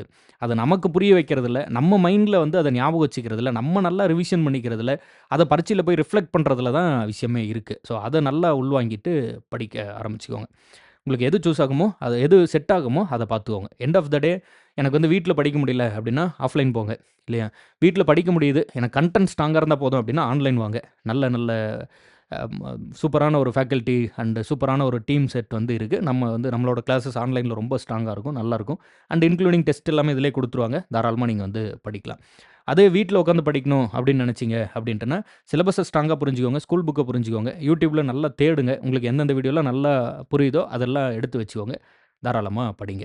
அண்ட் நம்மளோட இந்த ஆன்லைன் கிளாஸோட பேட்ச் மேனேஜ்மென்ட் பத்தி சொல்றேன். கிளியரா புரிஞ்சுக்கோங்க. இதில நம்பர் 1 ஃபர்ஸ்ட்டு என்ன சொல்லியிருந்தோம்? நம்ம லைவ்ல தான் கிளாஸ் எடுக்க போறோம். எனக்கு என்னன்னா, ஒரு ரெக்கார்டட் செஷன குடுக்குறதுல எனக்கு விருப்பம் இல்ல. அது எனக்கு ரொம்ப ஈஸி அந்த வேல. இப்போ பாலிட்டிக்கு நான் வந்து ஒரு 50 ரெக்கார்டட் கிளாஸஸ் எடுத்து வச்சுட்டு, அடுத்தடுத்து வரவங்களுக்கு இந்த 50 கிளாஸ பார்த்துக்கோங்கன்னு சொல்றது ரொம்ப ஈஸி. ஆனா லைவ்ல உங்களோட இன்டராக்ட் பண்ணும்போது தான், ஒரு ஒரு ஒரு மென்டார்ஷிப் வந்து ரொம்ப எஃபெக்டிவா இருக்கும் அப்படின்னு நினைக்கிறேன். And at the same time அது பயங்கர எக்ஸ்பென்சிவ். ஏன்னா ஒவ்வொரு முறையும் ஒரு ஸ்டாஃப் வந்து உங்களோட பேசிக்கிட்டே இருப்பாங்க. அப்போ நீங்க வந்து லைவ்ல டவுட் கேட்கலாம். ஒரு ஆஃப்லைன்ல ஒரு ஃபேக்கல்டிய பார்த்திருந்தா எப்படி நீங்க வந்து எதுனாலும் நேரா கேட்கலாம் அப்படிங்கிற மாரி இருக்குமோ, அதுபோல வந்து அந்த லைவ் செஷன்ஸ் வந்து போகும். டெய்லி ஏதாவது ஒரு கிளாஸ் போகும். குறைந்தபட்சம் 5 மணி நேரத்துலேருந்து 6 மணி நேரம் கிளாஸஸ் போயிட்டுருக்கும் டெய்லி நம்மளோட ஆப்ல. யாராவது ஒரு ஃபேக்கல்டி உங்ககிட்ட பேசிக்கிட்டே இருப்பாங்க. உங்களுக்கு ஒரு ஜெனரலான டவுட் இருக்கு. இன்னைக்கு என்னால படிக்க முடியல, இன்னைக்கு என்னால படிக்க முடிஞ்சது. எதுனாலும் கேட்குற மாரி இருக்கும். சப்ஜெக்ட்டும் நடத்திக்கிட்டே இருப்பாங்க, போய்க்கிட்டே இருக்கும். ஒருவேளை நீங்க அந்த லைவ் கிளாஸஸ் மிஸ் பண்ணிட்டீங்கனாலும், அது ரெக்கார்டடா இருக்கும் பார்த்துக்கலாம். இல்ல இன்னொரு விஷயம் நல்லா புரிஞ்சுக்கோங்க. ஏற்கனவே இப்ப நம்ம எடுத்த கிளாஸஸ் எல்லாத்தையுமே உங்களுக்கு ரெக்கார்டடா அவைலபிளா இருக்க மாரி வச்சிருக்கோம். அது ஏன்னா, இப்ப நம்ம கிட்டத்தட்ட ஒரு லாஸ்ட் 6 மந்த்ஸா எடுக்கிற எல்லா கிளாஸஸும் உங்களுக்கு ஆப்ல விசிபிளா இருக்கும். அப்ப நீங்க என்ன பண்ணிக்கூடாதுன்னா, இவ்ளோ கிளாஸஸ் முடிச்சுட்டாங்களே! அப்ப மறுபடியும் எடுக்க மாட்டாங்களோ! அப்படின்னு போட்டு கன்ஃப்யூஸ் ஆயிக்காதீங்க. இங்க கிளாஸஸ் எப்படி போகும்னா, இப்போ நீங்க வந்து இப்போ ஹிஸ்ட்ரில டாபிக் 1 இண்டஸ்ன்னு போகுதுன்னு வச்சுக்கோங்க. அதுக்கப்புறம் அடுத்தடுத்த டாபிக் எடுத்துட்டே வராங்க. இல்லையா? இப்ப நீங்க இந்த 5வது டாபிக்ல ஜாயின் பண்றீங்க அப்படின்னா, இப்போ 6வது டாபிக்கோட ஹிஸ்ட்ரி முடிஞ்சிருச்சுன்னா, மறுபடியும் 2.1 போட்டு இண்டஸ் எடுக்க ஆரம்பிச்சுருவாங்க. அடுத்தடுத்து போய்க்கிட்டே இருக்கும். அப்போ நீங்க எந்த டாபிக்ல ஜாயின் பண்றீங்களோ, அந்த டாபிக்ல இருந்து நோட்ஸ் எழுத ஆரம்பிச்சுக்கோங்க. அந்த டாபிக்ல இருந்து நீங்க உங்களோட நோட்ஸ நீங்க படிக்கக்கூடிய டாபிக்ஸ பார்த்துட்டு வந்துகிட்டே இருங்க. அத முடிச்ச உடனே மறுபடியும் 2.1 எடுப்பாங்க. ஏன்னா, ஆன்லைன்ல நம்ம கிளாஸ் எடுக்கிறது, சிலபஸ முடிக்கிறது சுலபம் தான். டக்குன்னு முடிச்சுட்டு வந்துரலாம். மறுபடியும் அடுத்து முடிச்சுட்டு வந்துரலாம். அது ஏன் நான் அந்த ரெக்கார்டட் செஷன்ஸ உங்களுக்கு அவைலபிளா வச்சிருக்கேன். புதுசா ஜாயின் பண்ற ஸ்டூடண்ட்ஸ்க்கு சொல்றேன். ஒருவேள உங்களுக்கு தேவைப்பட்டா, பழைய செஷன்ஸ், பழைய வீடியோஸ் எல்லாம் போய் ஒரு ரெஃபரன்ஸ்க்கு பார்த்தா இன்னும் யூஸ்ஃபுல்லா இருக்கும் அப்படின்னு தான். ஈஸியா இத வந்து சும்மா ஒரு ஒரு டிக் பாக்ஸ்ல நம்ம வந்து இத ஹைட் பண்ணி வச்சுட்டு, புதுசா வரும்போது ஃப்ரெஷ்ஷா இன்னைக்கு கிளாஸ் 1, கிளாஸ் 2, கிளாஸ் 3ன்னு கொண்டு போயிடலாம். ஏன்னா ஆன்லைனுங்கிறதுனால நமக்கு அந்த கம்ஃபர்ட் நிறையவே இருக்குது. எதை காட்டணும், எதை காட்ட வேண்டாம்னு ஈஸியாக ஹைட் பண்ண முடியும் நம்மளால ஆப்பில். பட் நான் என்ன நினைக்கிறேன்னா, ஆல்ரெடி இருக்கக்கூடிய கிளாஸஸ் எல்லாம் பார்க்கும்போது, ஒருவேளை எங்கேயாவது யாராவது ஒரு ஸ்டூடெண்ட்டுக்கு தேவைப்பட்டா அந்த ரெக்கார்டட் செஷன்ஸ் எல்லாத்தையும் யூஸ் பண்ணிக்கிட்டோம் அப்படிங்கிறதுனால டிஸ்ப்ளே பண்ணியிருக்கோம். பட் நீங்க இன்னைக்கு புதுசா ஜாயின் பண்றீங்க அப்படின்னா கூட, you can be very sure இல்லையா உங்களுக்கு லைவ்ல விச் இஸ் இந்த மாதிரி லைவ் கிளாஸஸ்ல ஃபுல் சிலபஸை முடிச்சுருவாங்க. குரூப் 1 ப்ரிலிம்ஸ்க்கு மட்டும் இப்போ டைம் ரொம்ப ரொம்ப கம்மி. கிராஷ் கோர்ஸ் மாரி தான் நம்ம கொண்டு போணும். பட் 2 அண்ட் குரூப் 4 அதுபோல வந்து இப்போ இந்த 2 ப்ரிலிம்ஸ் அண்ட் குரூப் 4 இதுக்கு வந்து போதுமான அளவு டைம் இருக்கு. இன்னமும் டைம் இருக்கு. இப்போ ஆரம்பிச்சீங்கனாலும் படிச்சிரலாம். இப்போ நம்ம கிளாஸ நீங்க ஜாயின் பண்ணீங்க அப்படின்னாலும், ஃபுல் சிலபஸ நம்மளால முழுமையா எடுத்து முடிச்சிர முடியும். அந்த அளவுக்கு வந்து டைம் இருக்கு. அதனால சரியா டிசைட் பண்ணி ப்ராப்பரா ஜாயின் பண்ணிக்கோங்க. அண்ட் அது இல்லாம வேற என்ன இருக்கும்? பைலிங்குவலா இருக்கும். ஒரு மோஸ்ட் இம்பார்ட்டன்ட் கொஸ்டின் இதுதான் கேட்டுக்கிட்டே இருக்கிறது இல்லையா? நம்ம தமிழ் ஓகே. ஜிஎஸ் வந்து பைலிங்குவலா இருக்குமா? நோட்ஸ் பைலிங்குவலா இருக்கும். உங்களுக்கு நடத்துறது வந்து கொஞ்சம் தமிழ்ல தான் நடத்துவாங்க. அது இங்கிலீஷ்ல இது பண்ண மாட்டாங்க. பட் சொல்றது, கதை சொல்றது இப்ப நான் எப்படி பேசுறேன், அது மாரி பேசுவாங்க. பட் கிளாஸஸ் வந்து பைலிங்குவலா தான் இருக்கும். நோட்ஸ் உங்களுக்கு பிடிஎஃப் குடுப்பாங்க, அந்தந்த கிளாஸ்ல. அது எல்லாமே பைலிங்குவல் நோட்ஸா தான் இருக்கும். அண்ட் இப்போ என்னோட கிளாஸஸ் பாலிட்டியோ, இல்ல நான் வந்து மற்ற டாபிக்ஸ் இப்போ தமிழ்நாடு அட்மினிஸ்ட்ரேஷனோ, எக்கனாமிக்ஸோ இதெல்லாம் எடுக்கிறேன் அப்படின்னா, அந்த நோட்ஸுமே வந்து பைலிங்குவல் பிடிஎஃபா தான் இருக்கும். அதுபோல பிடிஎஃப் மட்டும் தான் நம்ம குடுக்க போறோம். நீங்க அத பிரிண்ட் பண்ணிக்கலாம். புத்தகங்கள் கிடையாது. அது தெளிவா ஞாபகம் வச்சுக்கோங்க. ஸ்கூல் புக்ஸ் மட்டும் வாங்கிக்கோங்க. அது ஐதர் ஆன்லைன்லனா கொஞ்சம் உங்களுக்கு படிக்க சிரமமா இருக்கும். ஆஃப்லைன்ல வாங்கிக்கோங்க. லாங்குவேஜ் பேப்பர் வந்து தமிழ், இங்கிலீஷ் 2மே கவர் பண்ணிருவோம். இன்னும் இங்கிலீஷ் எடுக்க ஆரம்பிக்கல. தமிழ் நெறைய கிளாஸஸ் எடுத்துட்டோம். இங்கிலீஷ் வந்து மேபி ஒரு இப்போ ஜூன்ல அந்த தமிழுக்கு என்ன கிளாரிட்டி குடுக்குறாங்க என்னங்கிறத பார்த்துட்டு, ஜூலைலருந்து ஸ்டார்ட் பண்ணிக்கலான்னு தான் வெயிட் பண்றோம். இன்னும் இங்கிலீஷ் சுத்தமா ஆரம்பிக்கவே இல்ல. யாருக்குமே ஆரம்பிக்கல. ஆப்ல இருக்கக்கூடிய ஸ்டூடண்ட்ஸ்க்கு. இங்கிலீஷ் மீடியம்க்கு சொல்றேன். ஸோ, அதனால ஜூலை ஆர் ஜூலை மிட்ல இருந்து நம்ம இங்கிலீஷ் ஸ்டார்ட் பண்ணிருவோம். அப்போ நீங்க இப்போ ஜாயின் பண்ணீங்கனாலும் இங்கிலீஷ் கிளாஸஸும் உண்டு. மேத்ஸ் ஆல்ரெடி ஒரு சிலபஸ் ஃபுல் சிலபஸே முடிஞ்சது. அப்போ மறுபடியும் அடுத்து 2.0 இமிடியேட்டா ஸ்டார்ட் பண்ணிருவோம். அப்போ நீங்க அடுத்தடுத்து அப்படியே பிக்கப் பண்ணிக்கலாம். நியூ ஸ்டூடண்ட்ஸ் வந்தீங்கன்னா, என்ன டாபிக் போயிட்டு இருக்கோ அதிலிருந்து கிளாஸ் அட்டெண்ட் பண்ணிக்கோங்க. நீங்க வந்து கிளாஸ் போயிட்டு இருக்கும். டெய்லி கிளாஸ் போகும். 5 மணி நேரம், 6 மணி நேரத்துக்கு கிளாஸஸ் போகும். அப்ப நீங்க எந்த ஃபேக்கல்டிட்ட கேட்டீங்கனாலும், இன்னைக்கு என்ன டாபிக் முடிஞ்சிருக்கு? எதுவரைக்கும் முடிஞ்சிருக்கு? அடுத்து மறுபடியும் இந்த சிலபஸ் முடிஞ்சதுக்கப்புறம் மறுபடியும் ஃபர்ஸ்ட்ல இருந்து நடத்துவோம். அந்த டீட்டெயில்ஸ் எல்லாமே சொல்லுவாங்க. கிளாஸ் நடந்துட்டு இருக்கும்போது பாதியில தொந்தரவு பண்ணாம, கிளாஸ் ஆரம்பிக்கிறதுக்கு முன்னாடியோ, அல்லது கிளாஸ் முடிஞ்சதுக்கு அப்புறமோ கேட்டீங்கன்னா, ஆப்ல ஃபுல்லா வந்து டீட்டெயில் சொல்லுவாங்க. என்னோட கிளாஸஸா இருந்தாலும் ஃபுல்லா நான் வந்து உங்களுக்கு டீட்டெயில் சொல்லிருவேன். அண்ட் நீங்க வந்து எல்லா கிளாஸஸுமே அப்படிதான் இல்லையா? எந்த சப்ஜெக்ட் போயிட்டு இருக்குன்னு பார்த்துக்கோங்க. அதுலேருந்து திரும்ப திரும்ப நடத்துவாங்க. ஆல்ரெடி நடத்தின கிளாஸஸ்லாம் ரெக்கார்டடா இருக்கும். அத பார்த்து முடிச்சுட்டாங்கன்னு சொல்லி இது பண்ணாதீங்க. மறுபடியும் மறுபடியும் நடத்திக்கிட்டே தான் இருப்பாங்க. பார்த்துக்கலாம். நீங்க கோர்ஸ்ல ஜாயின் பண்ண உடனே இம்மீடியட்டா உங்களுக்கு வந்து WhatsAppல ஒரு மெசேஜ் வரும். அந்த WhatsApp மெசேஜ்ல எப்படி வந்து இந்த கோர்ஸ வந்து நீங்க யுட்டிலைஸ் பண்ணிக்கணும் அப்படின்னு சொல்லி டீட்டெயில்டா எக்ஸ்ப்ளைன் பண்ணி ஒரு வீடியோ ஒண்ணு இருக்கும். அந்த வீடியோவ நல்லா முழுமையா பார்த்துருங்க. அது வந்து நான் கண்டிப்பா எதிர்பார்க்குறேன். ஸோ, அப்ப கம்ப்ளீட் பண்ணீங்கன்னா, அதாவது பேமெண்ட் கம்ப்ளீட் பண்ணி ஆப்ல ஜாயின் பண்ண உடனே, இம்மீடியட்டா உங்களுக்கு WhatsAppல ஒரு மெசேஜ் வரும். அந்த மெசேஜ்ல ஒரு வீடியோ லிங்க் இருக்கும். அது மஸ்ட் கண்டிப்பா வந்து பார்த்துருங்க. சரி. அதுபோல அடுத்ததுல இப்போ நீங்க டெஸ்ட் வந்து அதிலேயே குடுத்துருவாங்க. அப்பப்போ நடத்த நடத்த அந்தந்த வாரம் டெஸ்ட் குடுத்துட்டே இருப்பாங்க. மோஸ்ட்டா வந்து ஒரு டெலிகிராம் சேனல் இருக்கும். இப்போ நீங்க கோர்ஸ்ல ஜாயின் பண்ண உடனே WhatsAppல ஒரு மெசேஜ் வரும். அதில எப்படி வந்து ஆப் யூஸ் பண்ணணும்னு ஃபுல்லா டீட்டெயில்டா பேசியிருப்பேன். அத வந்து நீங்க முழுமையா வந்து பார்த்துட்டீங்கனாவே ஓரளவு கிளாரிட்டி வந்துரும். அது இல்லாம நீங்க அந்த கோர்ஸ்க்குள்ள போனதுக்கப்புறம் குரூப் 1, 2, 2A, 4 எதுவா இருந்தாலும் அந்த கோர்ஸ்க்குள்ள போனதுக்கப்புறம் ஃபர்ஸ்ட் ஃபோல்டர்லயே வந்து டெலிகிராம் சேனல் அப்படின்னு ஒரு ஃபோல்டர் இருக்கும். அத கிளிக் பண்ணீங்கன்னா, அதில ஒரு லிங்க் இருக்கும். கிளிக் பண்ணீங்கன்னா ஒரு ஒரு டெலிகிராம் குரூப் மாரி ஜாயின் பண்ணிப்பீங்க. இப்போ ஒரு 4 நாளா டெலிகிராம் பேன். இப்போ ஜூன் 19ஆம் தேதி நம்ம இந்த வீடியோ இது பண்றோம்னா, ஜூன் 22, 23ல தான் ஓப்பன் ஆகும்ன்னு இருக்காங்க. ஸோ, அது ஓப்பன் ஆன பிறகு அது வந்துரும். இல்லன்னா அந்த இடத்துல ஒரு WhatsApp குரூப் லிங்க் இருக்கும். எது இருந்தாலும் ஒரு ஒரு ஸ்டூடண்ட் எல்லாரும் பேசிக்கிறதுக்கான ஒரு காமனான ஒரு பிளாட்ஃபார்ம் ஒண்ணு இருக்கும். ஸோ, அதில நீங்க வேற ஏதாவது டவுட்ஸ் இருக்கு அந்த மாரி இருந்தாலும் இம்மீடியட்டா கேட்கலாம். ஒரு சாட் மாதிரியான ஒரு ஆப்ஷன் வந்து கண்டிப்பா உங்களுக்கு இருக்கும். அது ரொம்ப யூஸ்ஃபுல்லா இருக்கும். அதாவது நீங்க ஒவ்வொரு முறையும் லைவ் கிளாஸ்க்கு வெயிட் பண்ணணும்னு இல்ல. லைவ் கிளாஸ் டெய்லியுமே இருக்கும். டெய்லியுமே நீங்க லைவ் கிளாஸ்ல வந்து டவுட்ஸ் கேட்டுக்கலாம். பட் ஆனா அதுக்காக வெயிட் பண்ணணுங்கிறது இல்ல. ஒரு டெலிகிராம் குரூப் இருக்கும். அதில வந்து ஃபேக்கல்டீஸ் எல்லாருமே இருப்பாங்க. நான் உட்பட எல்லா ஃபேக்கல்டியுமே இருப்பாங்க. அப்ப நீங்க ஏதாவது டவுட்ஸ் கேட்டீங்கனாலும் உடனே ரெஸ்பாண்ட் பண்ணுவாங்க. மோஸ்ட்டா ஸ்டூடண்ட்டே ரெஸ்பாண்ட் பண்ணுவாங்க. இந்த கிளாஸ் எங்க இருக்கு? இத நான் எங்க போய் பார்க்குறது? என்ன? அந்த மாதிரிலாம் டவுட்ஸ் கேட்டீங்கனாலும் ஸ்டூடண்ட் ரெஸ்பான்ஸ் பண்ணுவாங்க. இல்லனாலும் நம்ம ஃபேக்கல்டி ரெஸ்பான்ஸ் பண்ணிருவாங்க. ஏதாவது ஒரு விதத்தில ஒரு நல்ல ஆரோக்கியமான ஒரு சூழல். அது வந்து உங்கள படிக்க வச்சு, பாஸ் பண்ண வச்சு வேல வாங்குனா போதும். அதான் டார்கெட். சரி. அண்ட் இத தாண்டி இந்த பிரைஸ் டீட்டெயில்ஸ் இத நான் முதல்லயே சொல்லிட்டேன். சரி நம்ம கடைசி வரைக்கும் வெயிட் பண்ண வைக்க வேண்டாம். பிரைஸ் தான் தெரிஞ்சுக்கணும்னு யாரும் வீடியோ ஸ்டார்ட் பண்ணியிருந்தீங்கன்னா, அது முதல்லயே தெரிஞ்சுக்கிட்டோம் அப்படிங்கிறனால சொல்லிட்டேன். மறுபடியும் சொல்றேன். அத நல்லா கிளியரா புரிஞ்சுக்கோங்க. குரூப் 1 பிரிலிம்ஸ் பேட்ச் இல்லையா? இது வந்து இப்போ உடனடியா நமக்கு வந்து பிரிலிம்ஸ் நோட்டிஃபிகேஷன் வரப்போது. குரூப் 1 பிரிலிம்ஸ் பேட்ச் வந்து ரூப்பீஸ் 8,999 இது வந்து நம்ம $9,999க்கு மாத்த போறோம். அதுக்குள்ள நீங்க முடிஞ்ச அளவு விரைவா ஜாயின் பண்ணிக்கோங்க. அண்ட் அதேபோல 2-2A இதுவுமே வந்து மேக்ஸிமம் இந்த மந்த் எண்டுக்குள்ள நம்ம வந்து பிரைஸ் சேஞ்ச் பண்ண போறோம். 5,999க்கு. அது 4,999ல இருக்கு. இப்பவே நீங்க வந்து ஜாயின் பண்ணிக்கலாம். அண்ட் டெஸ்ட் பேட்ச் இப்போதைக்கு ஜிஎஸ் மட்டும் தான் போகுது. இன்னும் லாங்குவேஜ் பேப்பருக்கு நம்ம டெஸ்ட் பேட்ச் ஸ்டார்ட் பண்ணல. லாங்குவேஜ் பேப்பருக்கான டெஸ்ட் பேட்ச் இப்போ 499ல இருக்கு. இது ரொம்ப சீக்கிரத்தில 999க்கு மாத்த போறோம். அண்ட் இதில இப்போ 5 டெஸ்ட் முடிஞ்சது. டெஸ்ட் 5 வரைக்கும் முடிஞ்சது. இப்போ நீங்க ஜாயின் பண்ணீங்கன்னா, இந்த 5 டெஸ்ட்டோட கொஸ்டின் பேப்பர் ஆல்ரெடி இருக்கும். டெஸ்ட் 1லருந்து ஸ்டார்ட் பண்ணுங்க. அதுக்கப்புறம் அப்படியே கொஞ்சம் கொஞ்சமா வந்து அடுத்தடுத்த டெஸ்ட்ட எழுதிட்டு வந்துருங்க. நீங்க எந்த ஃப்ரீக்வன்சில வேணாலும் எழுதுங்க. உடனே உடனே எழுதுனா கூட ஒண்ணும் தப்பு இல்ல. ஆனா நல்லா அனலைஸ் பண்ணி எழுதுங்க தயவு செஞ்சு கொஸ்டின் பேப்பர. சும்மா கடமைக்கு சொல்லி எழுதிறாதீங்க. சரி.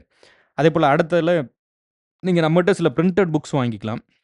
அல்லது புக்னு ஒரு செக்ஷன் இருக்கும். இந்த புக் செக்ஷன்ல மொபைல்ல மட்டும் தான் பிடிஎஃப் பார்க்க முடியும். லேப்டாப்ல கூட பார்க்க முடியாது. டவுன்லோட் பண்ண முடியாது.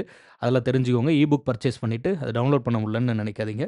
பிரிண்டட் புக் அப்படின்னா, இப்போ Play Storeஓ அல்லது ஆப் ஸ்டோரோ அதில போயிட்டு நம்மளோட mobile app GK Shankar learning institute அப்படிங்கிற மொபைல் ஆப் நீங்க டவுன்லோட் பண்ணிட்டு, அந்த மொபைல் ஆப்க்குள்ள போனதுக்கப்புறம் TNPSC, SSC, printed books, books, test series இது மாரிலாம் முன்னாடி வந்து ஒரு கேட்டகரி மாரி இருக்கும். இப்போ இந்த ஜிஎஸ்பிஒய்க்யூ டெஸ்ட் பேட்ச் வந்து நீங்க அந்த அந்த டெஸ்ட் சீரிஸ்க்குள்ள போறீங்க. இப்போ மொபைல் ஆப்க்குள்ள போனதுக்கப்புறம் இந்த மாரி அந்த ஃப்ரண்ட் இன்டர்ஃபேஸ் இருக்கும்.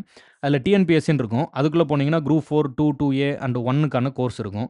அதுபோல எஸ்எஸ்சி இருக்கும். அதுபோல டெஸ்ட் சீரிஸ் இருக்கும். இப்போ இந்த டெஸ்ட் சீரிஸ்க்குள்ள போனீங்கன்னா தான் நம்மளோட இந்த ஜிஎஸ்பிஒய்க்யூ டெஸ்ட் பேட்ச் இது இருக்கும்.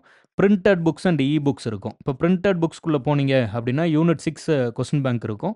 இந்த யூனிட் 6 கொஸ்டின் பேங்க் வந்து தமிழ்ல மட்டும் தான் இருக்கும். நல்லா கிளியரா ஞாபகம் வச்சுக்கோங்க. பைலிங்குலா இல்ல. இது வந்து நீங்க அங்கேயே ஆர்டர் பண்ணிக்கலாம். ஆப்லயே ஆர்டர் பண்ணீங்கன்னா, டைரக்ட்டா கொரியர் பண்ணிருவாங்க. அண்ட் அதேபோல யூனிட் 5க்கான கொஸ்டின் பேங்க் இருக்கும். அதுபோல தமிழ்ல வந்து ஒரு 7,000 கேள்வி ஒரு கொஸ்டின் பேங்க் பண்ணியிருப்போம். அதேபோல ஹிஸ்ட்ரியோட ஹேண்ட் ரிட்டன் நோட்ஸ் இருக்கும். இதில ஹிஸ்ட்ரி மட்டும் தான் இருக்கும். ஐஎன்எம் இருக்காது. ஹிஸ்ட்ரி மட்டும் தான் இருக்கும். ஐஎன்எம் கிடையாது. நல்லா தெளிவா ஞாபகம் வச்சுக்கோங்க. இதுவுமே தமிழ்ல மட்டும் தான் நோட்ஸ் எழுதியிருப்பாங்க. இதெல்லாம் நம்ம ஆல்ரெடி ஒன் ஷாட் வீடியோல இருக்கும். அந்த வீடியோல என்ன இருக்கோ, அத அப்படியே நீங்க பிடிஎஃப்பா வந்து டவுன்லோட் விச் இஸ் பிரிண்ட் பண்ணி குடுத்துருவாங்க.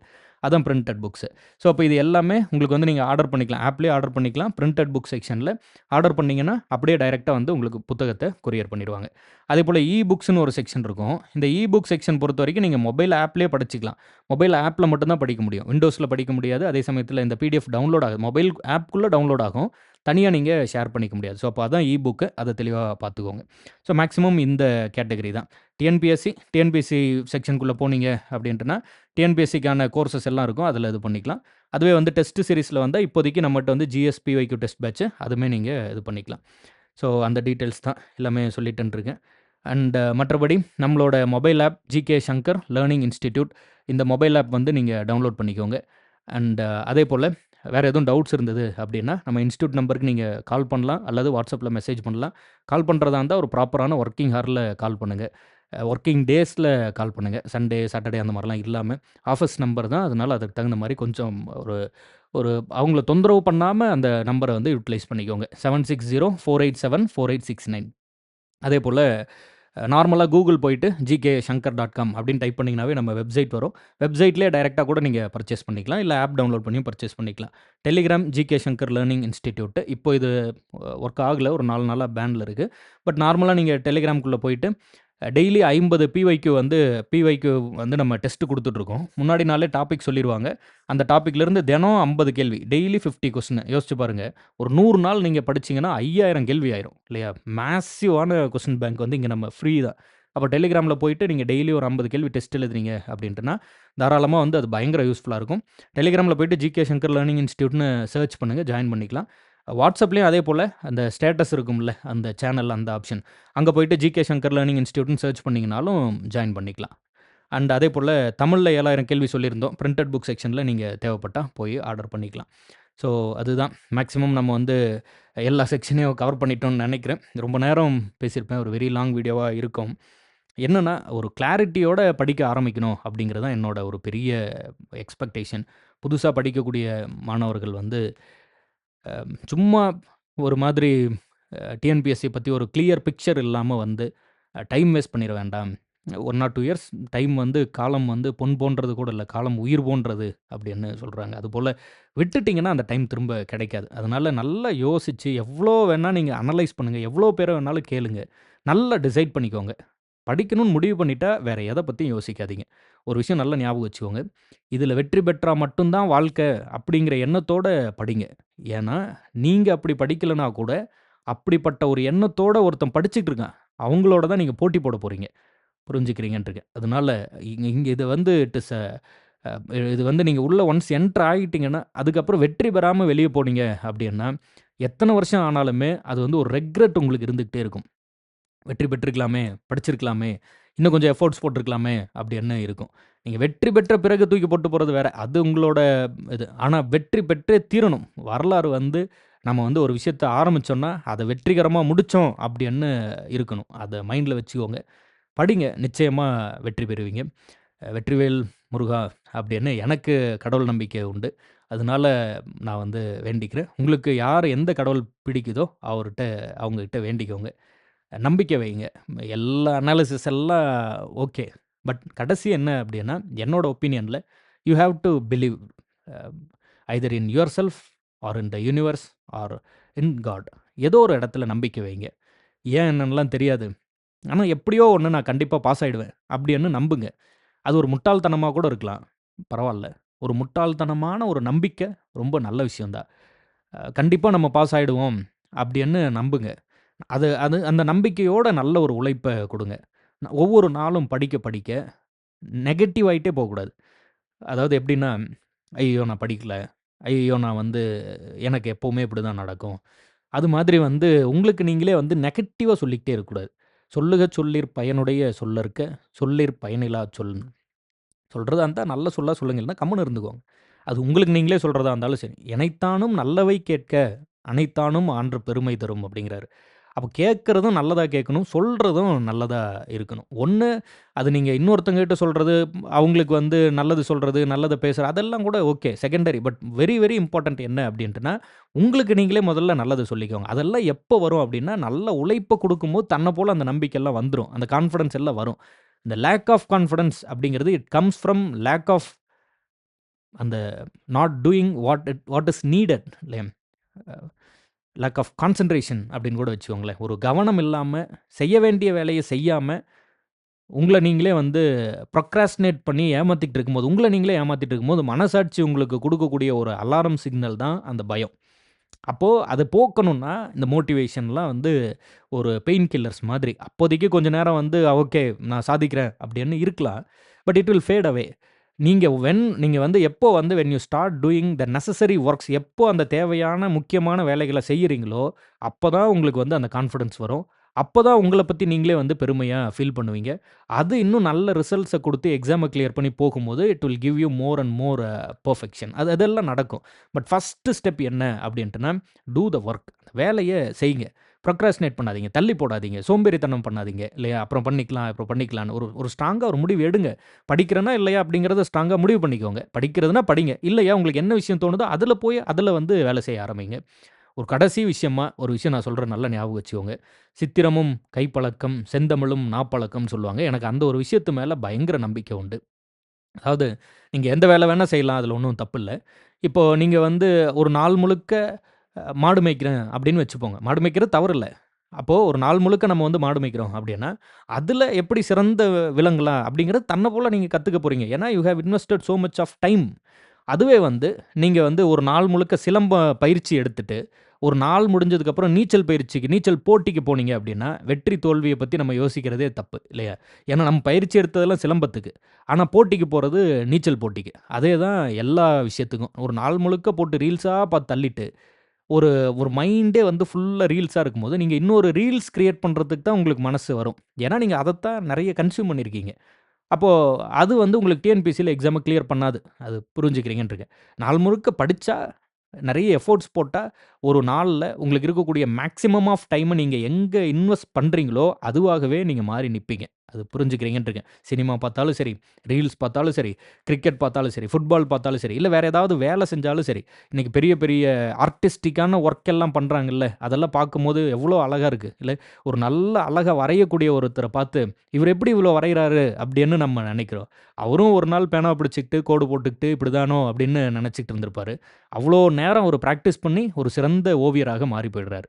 அதே தான் எல்லா ஃபீல்டுக்கும். எல்லா ஃபீல்டுக்கும் அதே தான். இல்லையா? நீங்க வாட்டெவர் நீங்க என்ன ட்ரீம் பண்ணாலும், என்ன ஆசைப்பட்டாலும், என்னவாக மாறணும் அப்படின்னு ஆசைப்பட்டாலும், invest maximum of your time in that particular field.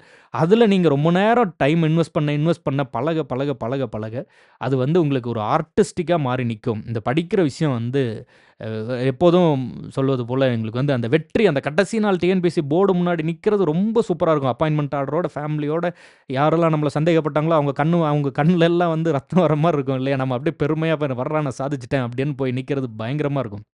ஆனா அத விட இந்த ஜர்னி வந்து உங்களுக்கும் அந்த பரீட்சைக்குமானது. ஏன்னா வெற்றி வரும்போது எல்லாரும் வந்துருவாங்க. எல்லாரும் வந்து உங்கள பாராட்டுவாங்க. சுத்தி எல்லாருக்கும் தெரிஞ்சிரும். அது அது எல்லாரும் அறிந்த ஒரு இதா இருக்கும். ஆனா உங்களுக்கும் பரீட்சைக்குமான ஒரு ஒரு ஜர்னி இப்ப நீங்க படிக்கும்போது, பயிற்சி எடுக்கும்போது யாரும் வந்து பாராட்ட போறதில்ல. இல்லையா? பெருசா அதிகபட்சம் யாராவது உங்க ஃபேமிலிலயோ, உங்களுக்கு ரொம்ப நெருக்கமானவங்களோ, நண்பர்களோ, அவங்க வந்து சப்போர்ட்டிவா இருக்கலாம். "உங்களால முடியும். நீங்க படிங்க." அப்படின்னு சப்போர்ட்டிவா இருக்கலாம். அது ரொம்ப கம்மியா இருக்கும். அப்போ அந்த ஜர்னி வந்து உங்களுக்கும் பரீட்சைக்குமானது. It is only between you and the exam. அந்த ஜர்னி ரொம்ப நல்லாருக்கும். இல்லையா? அத ஒரு மாரி எம்பரேஸ் பண்ணி, ஹேப்பியா, ஜாலியா, கான்ஃபிடென்ட்டா படிங்க. ஒரு முட்டாள்தனமான நம்பிக்கையா கூட இருக்கலாம். இருந்துட்டு போட்டும். நம்பிக்கையோட படிங்க. ஒவ்வொரு நாளும் உங்கள பத்தி நீங்களே கான்ஃபிடென்ட்டா ஃபீல் பண்ணணும். அப்படி கான்ஃபிடென்ட்டா ஃபீல் பண்ணணும்னா, உழைக்கணும். எஃபோர்ட்ஸ் போடணும். அப்பதான் கான்ஃபிடன்ஸ் வரும். சும்மா வராது. மோட்டிவேஷன்ல வர கான்ஃபிடன்ஸ் பெயின் கில்லர் மாரி கொஞ்ச நேரத்தில போயிடும். You have to do the work. வேலைய செய்யும்போது வர கான்ஃபிடன்ஸ் தான் நிலையா நிக்கும். நல்லா புரிஞ்சுக்கிறீங்கன்ருக்கேன். And okay. அண்ட் போதுமான அளவு பேசிட்டேன்னு நெனைக்கிறேன். நல்லா நெறைய அ பேசிட்டேன். ரொம்ப நேரம் பேசிட்டேன்னு நெனைக்கிறேன். But okay. அது ஏதோ ஒரு விதத்தில உங்களுக்கு யூஸ்ஃபுல்லா இருந்தா நன்றி. Thank you. வேற ஒரு வீடியோல சந்திப்போம். நன்றி. வணக்கம். Thank you. டாடா.